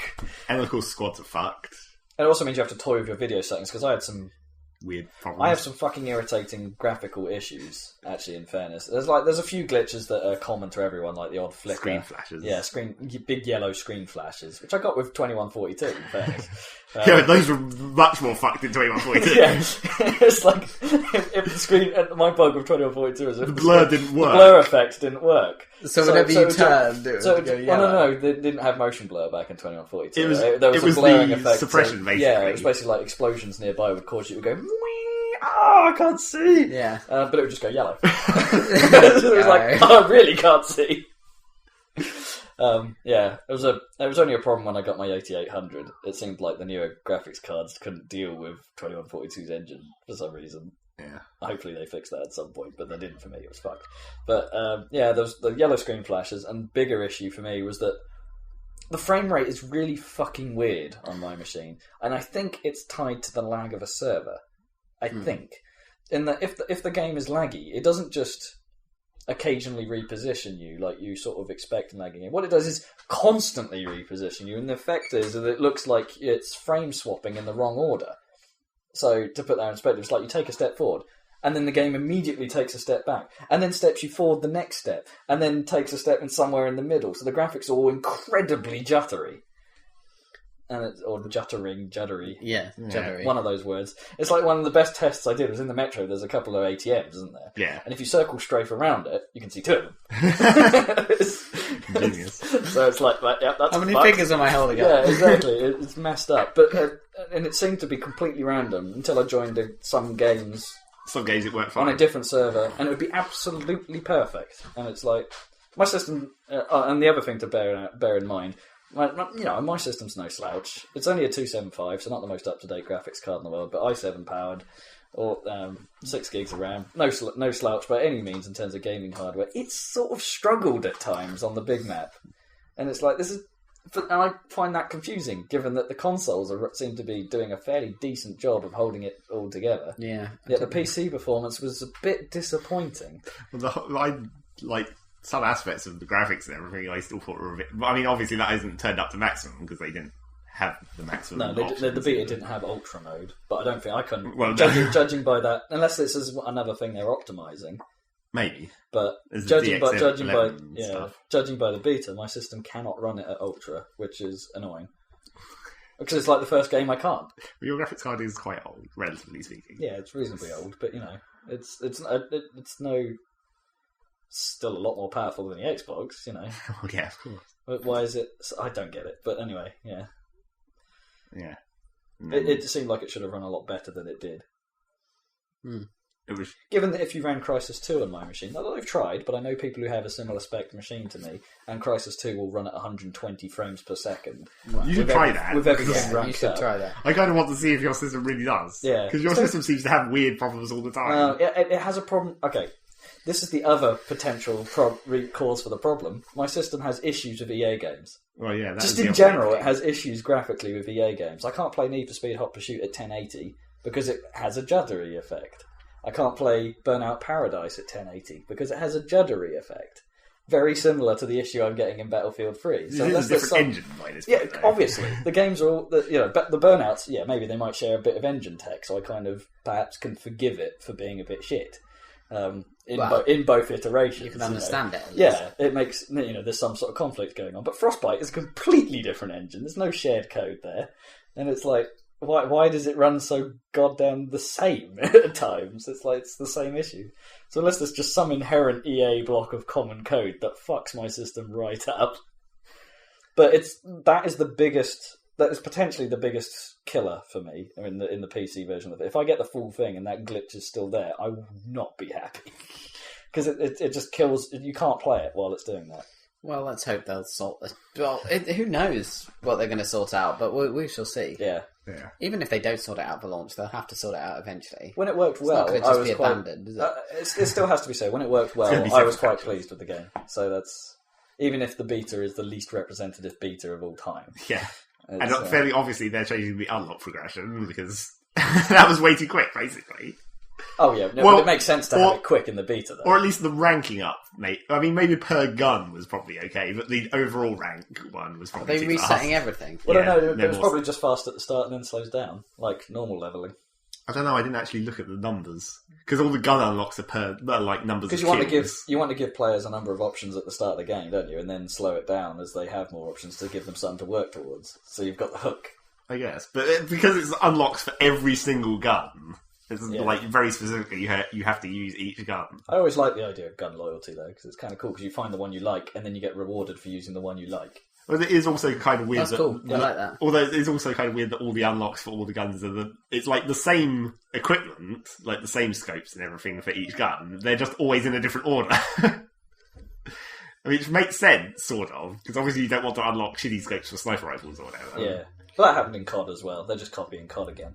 And it has to be said, the other things from the previews that we probably should mention, just as a news sort of thing, the campaign is Call of Duty. Pretty much identically. Mm-hmm. You know, the same sort of ridiculous storyline, same sort of... bombastic and stupid. Yeah, pretty much a direct copy of the bombing scenes from Modern Warfare 1. Well, they have their stupid earthquake thing or whatever the hell that is. But, you know what I mean, it's like the campaign plays like Call of Duty, which people aren't so happy with, you know, because they like their company. You know? Who cares about you know, well, we don't need another one, is the point. It's like, I would have preferred if they'd just focused on Battlefield. You know, focus on the multiplayer. Give us a few more maps instead of making a campaign that's just copying what you attempted with Medal of Honor. You know, why do that? It seems dumb. Co-op, on the other hand, sounds a bit more interesting. It's kind of sort of doing what Spec Ops in Modern Warfare does by putting you in certain scenarios and letting you try and figure out the best way to tackle the scenario, which could be fun. I'm not against that, but it's... Again, perhaps Battlefield wasn't the place to do that. Perhaps you should have made Medal of Honor good. Standard length, I think. Standard length. So the sort of 6 to 8 hour mark. Which they just fucked up Medal of Honor. Well, yeah, that's true. They did. So you know, if I think they should have spent put this time into making Medal of Honor good, and leave Battlefield as Battlefield. I know, but money-wise, that's what they're thinking. As long as it's not detrimental to the core Battlefield game, we shouldn't really care that much. No, because we'll play multiplayer more than anything else. Yeah, so it's not... As long as it doesn't impact us, then if they think it's going to make more money that way, then fair enough. And it did prove an amazing... And if nothing else, the single player has proved an amazing marketing tool. Yeah, exactly. Because all the run-ups have just followed... The single player footage. Most of the early footage was single player, and it looked amazing. Yeah, exactly. And they were like, yeah, this is totally running in-game. And we're like... Jaws drop. Yeah. So that worked. Plans succeed there. Yeah. So it has worked from a marketing point of view, but I don't believe it will work so well as a game point of view. But never mind. The question is, when we actually play it, are you going to play more Sniper? What class I want to try it. I'm gonna be open to find what works for me, because being a medic assault worked for me in the previous Battlefield games. But there's less reason for it now. Yeah. Is it not tempting to just keep flicking around like TF2 style? Well, yeah. I mean, it's situational. Yeah, because if the tank's in your base or shit, you just spawn as engineer and go, right, I'm going to fuck you right out. And because now the engineers aren't hindered by having shitty main guns, because they just basically get machine guns, like everyone else. Yeah, it's like picking apart from recon, picking one of those other 3 classes is basically just saying what's your specialization, not what is your standard loadout. Yeah. Admittedly, it varies a bit at the start, but of course you unlock a better set of guns as the game goes on, so you can flex them to what you like. And you get the non-class specific guns that you can use on everyone. So yeah. I don't know. I reckon it'll be a good system. The class thing is less important, and maybe that's why they said when you spot people in this, it didn't really tell you what they are, with the exception of snipers. It does say gunners, though, doesn't it? Oh, did it? I didn't spot that. Yeah, but it just put the icon. Yeah, it doesn't have a different. The icon in the map is just. Although maybe they will. Person icon now, rather than telling you who it was like it did in 2142. Maybe they will. Yeah, but they might. But I kind of liked the difference between, because the difference between gunner and assault is probably slightly less. Engineer might be more useful to know about, simply because if you're a tank. It's like, fuck, there's an engineer here. Yeah. And a sniper may be more useful to know if you're an infantryman. Yeah. But the other 2 classes, who gives a shit? They're basically the same. Well, apart from when you get the support unlocks, though. Because for some reason the support guy gets all the explosives. Oh, really? He gets like C4 and Claymore. Oh, so maybe it would be useful to know who's who then.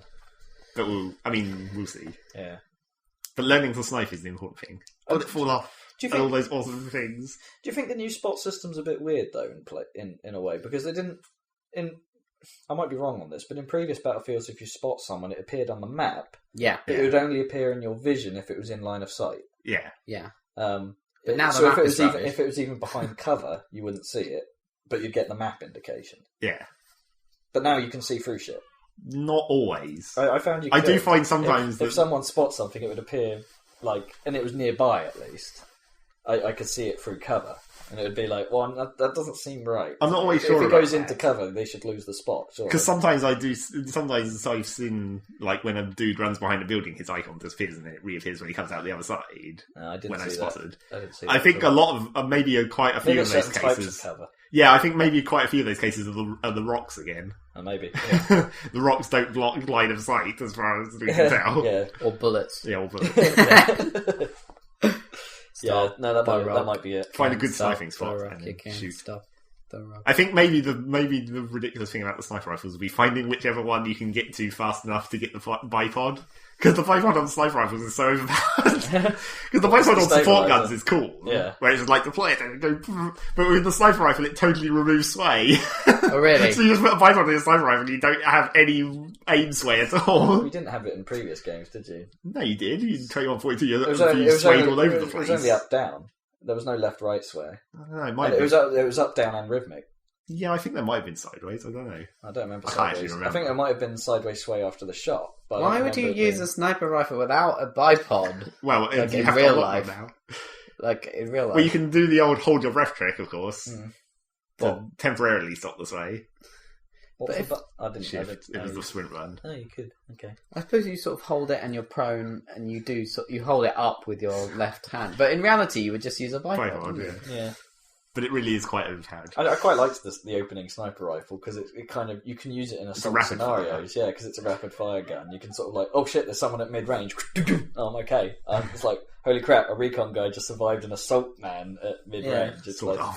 It did work kind of okay like that. Oh, I did quite well like that. Let's put it that way. It seemed to work for me. You were more of a mid-race. So I was going for the ridiculous races just to see if I could, mate. Yeah, you were going full-on bolt action, massive sniper rifle. Well, I went for the bolt action also because it does a lot more damage, and that's actually a pretty fast firing for a bolt action, and it has a 10-bullet clip as well. So it's not. You do still have to stop and reload, which is why the bolt is faster overall. Yeah, but yeah, it's doing a lot of damage. Yeah, it's neat. I don't know. And the bullet fall off is kind of cool. Learning it. Yeah, and the fact that you can see the bullets is nice. Well, although I had difficulty with that as well, that didn't seem to be working for me for quite some time, and it seemed to work sometimes and not others. It's like if the bullet travels a certain distance, then it starts to glow. Yeah, basically. Like a tracer round, so you can see where it's going. And it's like, oh, that's quite neat. So I can know where my shot actually landed. Yeah, that was really cool. I saw that when you were showing me a little bit of the beta, and the glow thing. Does that work for like bullets? So sniper bullets, but also tank shells and all kinds of stuff. Because it's way cool. In theory, I think. I like it. Mm. Yeah, it's quite terrifying when you can suddenly see like a sniper bullet from afar going, oh shit, it's coming right at my face. You don't really see them that much. You hear them. Oh yeah, the sound of bullets landing near you is really cool actually, or zipping past your face, because it's like... Zip, well, you can actually hear the sniper bullets because they make that cracking noise like they do in real life. Yeah. So you know when you're being sniped at. Yeah, awesome. Sound design's really cool. So yeah, Battlefield 3, Jesus. You better hurry up and come out. Yeah. Everyone's having withdrawal. Well, don't say that. Well, hurry up and come out finished. Hurry up and finish it, more like. And then delay it if you have to, I don't care, just make They're it not good. going to, though. No, they won't. They have to get out ahead of Call of Duty. Duty. They have to hit Christmas that rush. deadline.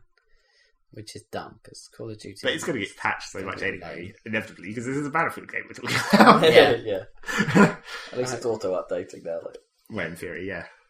That would be cool. Post-release support of a TF2 level would be extremely welcome. And very unlikely. Yeah, very unlikely. Yeah. Can't trust EA with that. No. Can't trust EA with those things. Can't trust EA with Origin. They'll need a new SKU next year. SKU? As they say. I don't know what they'll do about that. Battlefield 4! Yeah! No. They'll bring back Medal of Honor. What, after that last shitter? Yeah. I don't think so. Medal of Honor Good Edition. Yeah. I think they killed that brand somewhat. Yeah, they really did. They completely fucked it. Oh well, never mind. We never cared about that anyway. No. The only good Medal of Honor game was Allied Assault, which wasn't even the first one. It was the first one on PC. Yeah. And those guys went on to make Call of Duty.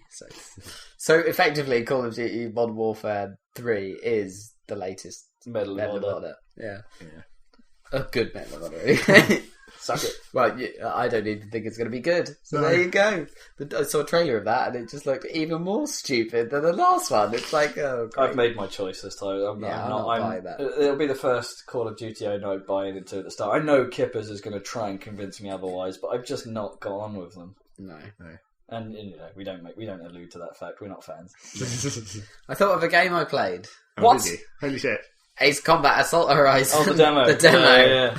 We did play that last week. That was actually way cool. It was cooler than I thought. The chopper bit was a bit shit. Yeah, but I've looked at... No, I enjoyed the chopper bit. It was just a bit too long. But according to the reviews, they're quite rare compared to the fighting. The plane combat looks really polished now. So it's more like that's a bit of a change of pace. Because that was kind of a problem with Assault Horizon, with Ace Combat just in general, was it's the same thing again. Yeah. Or whatever. Look, I'm in a plane, shooting other planes. I mean, the helicopter bit looked good. It was just a bit of a nightmare trying to control it and stuff. And it could use some cool variety. That game, because it's a bit. Yeah, you're right. It is a bit one trick. But the jet combat was pretty sweet, I have to say. But where's it going to go? Is it going to get more? How can they really do much more than what we saw in the demo, which was dogfighting? Yeah, it'll be mostly the dogfighting, I suppose. I guess you'll get management of like a bigger dogfight. Presumably they'll play out some of the normal cards, like presumably escort style missions where you have to tackle certain enemies first and work up to big enemies, blah blah blah. And presumably because it's Japanese, it will go fucking nuts. Yeah, it'll go fucking nuts. There'll be like some super weapon or something. But this is shooting down nuclear missiles. Lasers from the sky. This is, I think, as far as I know, this is the first time Ace Combat has been set in on actual Earth rather than parallel weirds. No. I think they did it before. Wasn't the last Ace Combat game made a big deal of them using satellite imagery to sort of correctly make? No, I think that was like Tom Clancy's Hawks or something. The like rip-off merchants. Yeah, the other one, which were, but that Yahtzee liked for some reason. But this one, I really like the dogfight system because they've been trying it for years, and I think they're finally getting there with it because it's like the special dogfight cam is awesome. Yeah, it's way cool, and it has an over reliance on shaky cam. I think. Yeah, I mean, but it means once you lock into that dogfight mode, you don't have to worry about running into the ground or anything and stuff, because it'll even take you on little scripted flights through cities and stuff, which is way cool. But all you have to concentrate on is like getting your aiming reticle, doing the slight adjustments to sort of make and getting it. It could turn a bit resi, doesn't it, in a way? So or on-rail shootery, which is fine because we like on-rail shooters. And that's only once you're locked in. And it's not Fable. You have the free movement other than that, and you have all the controls and stuff. I always like the way that Ace Combat actually, its interface really looks like an actual HUD with the little ray traced, like little green squares around things. With a few things missing. Really. Yeah, exactly. Yeah. The extraneous things that all those numbers. Yeah, exactly. But it looks very cool. And apparently, what wasn't in the demo is, according to a review I read, is they've finally got like an actually cool system for ground attack and bombing. Because like often in previous games, it's like fly towards them and hope you don't hit the ground when you. Whereas now it's got a whole like bombing system of like lining up and following a path and like bombing at the right point and stuff. And so if they make ground attack better, because that was always because they had to have that for variety in previous games, but the mechanic was just not good. And so it seems like they've improved mechanics across the board. So the air combat is better, and that was already strong, and now they fixed the ground combat stuff, and they've added variety by having completely different kinds of missions on occasion, like the helicopter stuff, which was fine. It was cool. But as long as they haven't done a Star Fox and gone foot combat. Yeah. Apparently you can walk around in first person in your base and like talk to people. That's fine. But... Which is kind of cool. Actually, apparently you actually get a little bit of a bond with the people you... Because that's often a problem with games like that is... Maybe some of the the space-based ones give you a little picture of the guy you're talking to, but your wingmen don't really have character. They try and characterize them in like Wing Commander or whatever. But really they're just like... identical looking ships, like you don't get a real feel for. Whereas if you talk to them first, it's like, oh, goose, goose. Speaking of shaky cam, that's now in the Team Fortress 2 update. Oh, yeah. No, you can add shaky cam to your replays. Oh, cool. In case you want to, for some reason. And slow motion. Although you could technically do slow motion before by just setting the replay speed down. Yeah, but I suppose now you can use it as an effect at certain points of your replay. Yeah, presumably. When you're crafting it, as opposed to... So there was a Team Fortress 2 update. The Maniversary! Yeah. So what's going on in TF2? Community items! Now that I've fixed the Hot Topics list, we actually have to talk about TF2 if we want it to actually appear on there. Yeah. Let's talk TF2. Yeah, I don't know. What was actually in the update that mattered? Like the Gully Wash has gone official. Oh, yeah. And it's slightly different. Which I haven't seen yet. No. It's really weird, though. It was so incredibly slightly different. It took me fucking ages to actually see what it was. I say slightly. It's actually quite a major change in terms of the flow of the level. But it's in a place that I never looked at. And then I was like, oh, wait! Because, you know, where you come onto the middle point, there's that basically an S-bend with the wooden wall. Where you have to... Where before you come into the midpoint, there's the S-bend past the health kits. Basically. Oh yes, yep. Well, now there's a hole on the far side of the S-bend that goes down and into the underside of the point. Oh, interesting. Which is actually quite a different, Yeah, that's quite a big. That breaks that choke point quite a lot. Yeah. But it was just because it's all the way over in that corner. I never fucking looked there, and I was like, "What's actually changed?" Oh. Yeah, it's interesting. That'll be a bit confusing to veterans. Yeah, it'll probably take people quite a while to notice. Have they based it on the pro version of Gully Wash? It doesn't have the water. Yeah, okay, that is better. Yeah, so that's weird. And apart from that, there's the usual selection of weird hats and weapons. Was there actually weapons? Yeah, some community items, I think. Like, I'm not sure what their stats were or if they were statted, but... I don't remember them. I think there's no, they're not standout. Definitely hats. Yeah, definitely hats, but they didn't make a real big deal of them, did they? It's so I don't think the weapons are really the focus of this one. No, mostly hats. Was it? They've added the Steam Craft work or something, isn't it? What, the Steam Workshop? That's not really new. That's just like a different front for the Community Create website, really. Yeah, but it isn't integrated into the client now, and it's slightly more built in theory cross-game. Yeah, for the future of their ridiculous free-to-play and cross-game trading and all that shit. Yeah, which still hasn't really expanded past Spiral dates. No, I wouldn't expect it to for a while yet. Well, no, someone's got to make a game. Yeah, basically. So yeah, that's Team Fortress 2. I know, EA. Why don't you put Battlefield Heroes on there? Oh no, wait! Fucking Origin. Then Battlefield Heroes is terrible. Well, yeah, I know, but it would have been another thing to add to the list. So yeah, and we also played Guild Wars. We have been playing Guild Wars to some extent, just because I never finished the first one. Because you never got close to finishing the first one, and Guild Wars 2 is going to come out. No, and if I have even the remotest interest in Guild Wars 2, I can't ever justify it to myself unless we finish the first one. We're not going to. I don't think. What, in time? No, I don't think so. When does it come out, Guild Wars 2? Sometime next year. Oh, right, okay. Yeah. But the trouble is, our enthusiasm for Guild Wars is not necessarily high enough for us to finish it in time. Because they actually convince us to play Guild Wars over the other stuff we could be doing. Yeah, and it's going to be freaking difficult when Battlefield comes Well, yeah, obviously, that's going to make it worse. I'm still vaguely thinking about trying Tor when it comes out. Yeah. Just because I've never played an MMO, and if I did it with John, I could join his guild and shit. Because he wants these, like, join my guild, bitch! Super enthusiastic. Yeah. Clarification, you mean the Old Republic, right? Yeah. Tor is going to be, WoW is World of Warcraft, and Tor will soon be universally recognised as the WoW, Tor, Worm, Eve. What's Gwr? Guild Wars. Gwr. Gwr. Like, Grr. You could just call it Grr. GW. Grr. I know, but it could be just Grr. What other games are have a stupid? They're all really short, aren't they? Most of them, aren't they? Apart from FF14, that doesn't have a short name. It has to be pronounceable. There's a special name for an acronym that you can pronounce, isn't there? Like NATO, phonetically. Yeah. So you don't have to spell out the letters. Yeah. But I don't know what it is.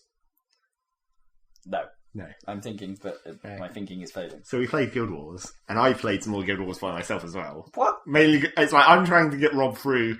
The thing is, me and Rob have our characters that we go through together, where it's like he's a monk and I'm a warrior, because that's fairly obvious. It's like I'm never playing monk again. It's quite dull. It's because you're not playing it. No, you actually. I am playing it right now. Because you're playing it more right. I've adjusted now. So you don't like healing. Well, no, I don't mind the concept of that, but it works better if we had a team. I think it'd be more. I think it'd be more enjoyable, like TF, if I was healing someone other than bots. Then you probably have more to pay attention to. And people would like shout at me saying, "Heal me, bitches!" Yeah, it gets kind of intense when you do that. It's like, I mean, the idea is that as a warrior, I'm trying to take all the aggro, and then you only have to heal me.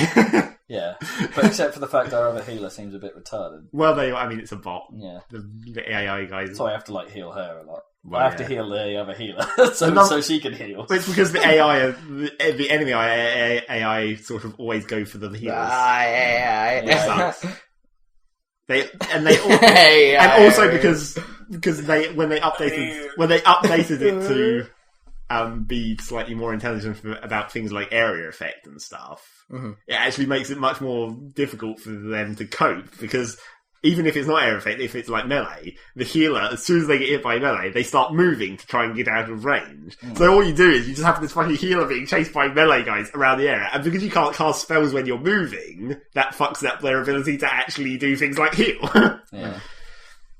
I find it if they come for me, which happens on occasion, just wrath of God. Yeah, because that's because you've still got your smiting. Yeah, but that sort of like helps to a degree, because then they sort of go, they don't, because they realise the area effect. They don't like area effect attacks from me, so they walk away from me. Yeah. So it's like, aha, suck it. But we're still only just got to the desert, which means there's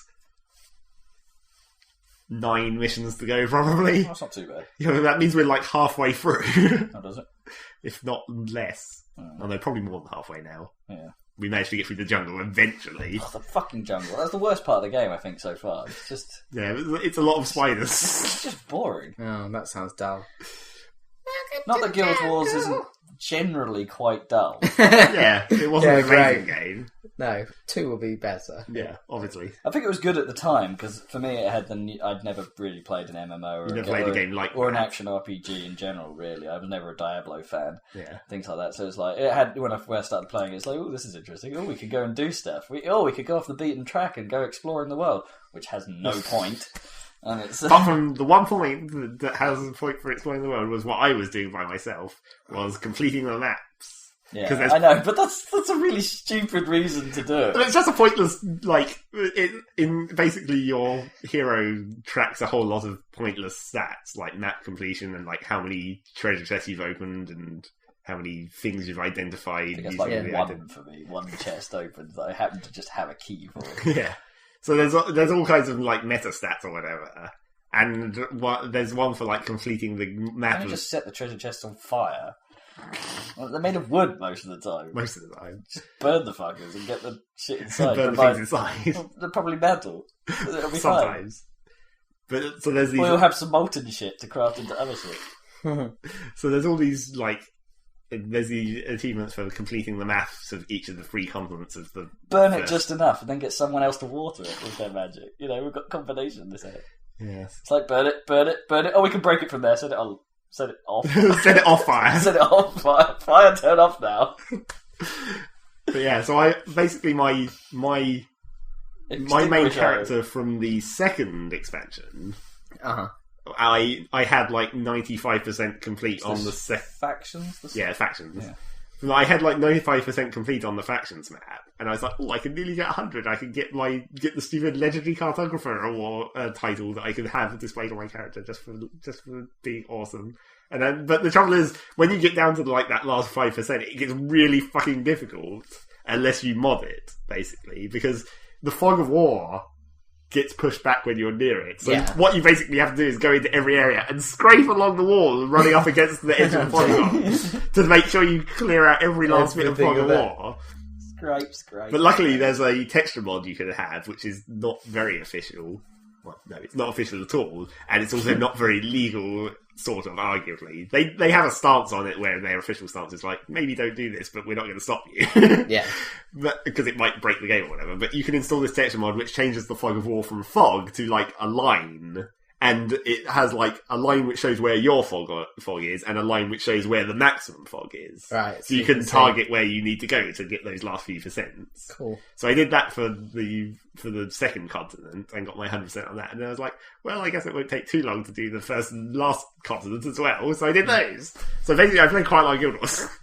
I already had 80% on the third continent because I'd been going through the Nightfall campaign with that character just for a laugh. Mainly because I wanted to see how easy it was. Because that character, that's my ritualist with where all I do is just create tons of turrets, basically, the spirits. And they do tons of damage, so it takes down the enemies. And because I had Nightfall, I have the Nightfall heroes, which are much more capable than the shitty AI henchmen. So I was basically going through Nightfall, and I already had 80% of that map. I only had 60% of the original map. But then I was like, well, fuck it. So I completed the entire of the original campaign. Like, I soloed all the stuff that we're about to do. Jesus. I was just like, well, that was pretty easy. Much easier than I remembered it being. Does it count mission maps? Yeah, the mission maps count. Fuck, that's harsh. So I went through all of those and cleared out 100% on that, and then cleared out 100% on Nightfall, and then I got the proper legendary cartographer award where it's all of the continents. And I was like, no one cares.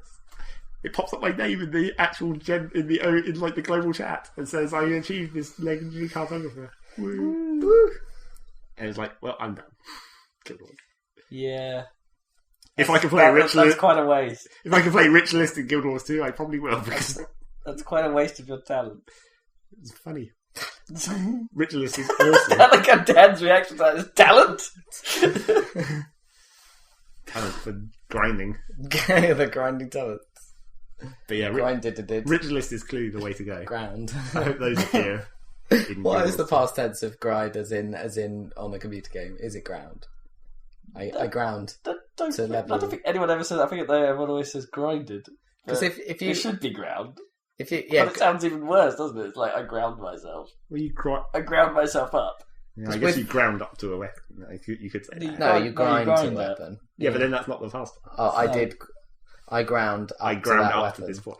Yeah. Yeah, if you were saying that, it's like... Well, that's what we're ground. We're talking about the fast tense. But no one does say that. One did grind. Yeah, exactly. One round. Yeah. Yeah. So yes, we're going to lobby for that. Use rubbery... 4.5 minutes. Say ground. 4.5 minutes. It's like ground black pepper. Except it's ground. It's grinded black pepper. We have like grinded. Game of condiments, grinded black pepper. Yeah. And that was good. And every time the microwave ended, it would be like grats on ding. Ding. Every time the microwave goes ding, it has an internal counter that counts what level your microwave is at. My microwave is level 70 because I've used it 70 times. Yes. Ding. Ding. I'm just trying to think what was a classic level up sound, but I can't really think of one. Ding, is it? Just ding. Grats on ding. Well, in Guild Wars, it's like when you get that giant orange glow, naturally. Yeah. We didn't have time to talk about it, but I've been playing Magic the Gathering 2012. Yeah.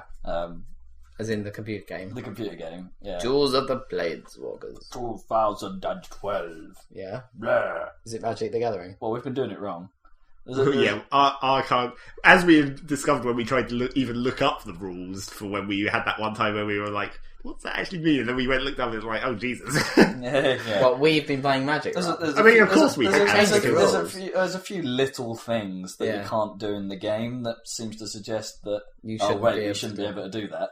Yeah. Like tapping a creature to stop someone attacking with it during the assignment of attackers phase.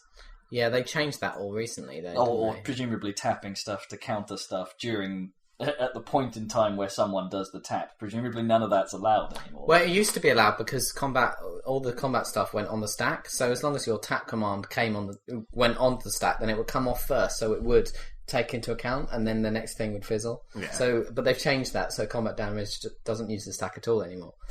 No. Yeah. So we're doing it wrong. Yeah. But yeah, and the point I was going to make, pretty much all the sounds in that game sound like Guild Wars. It's like I'm sure a couple of the sounds. Fantasy games. I know, but I'm sure some of the sounds are the same because there's like certain sounds where like some of the healing noises go like have a sort of like whang sort of noise, sort of like with lots of reverb, like a I swear that sound is in Magic the Gathering. It's like, but it's like, why do fantasy things have to have all these extra reverby sort of? Because they sound fantasy.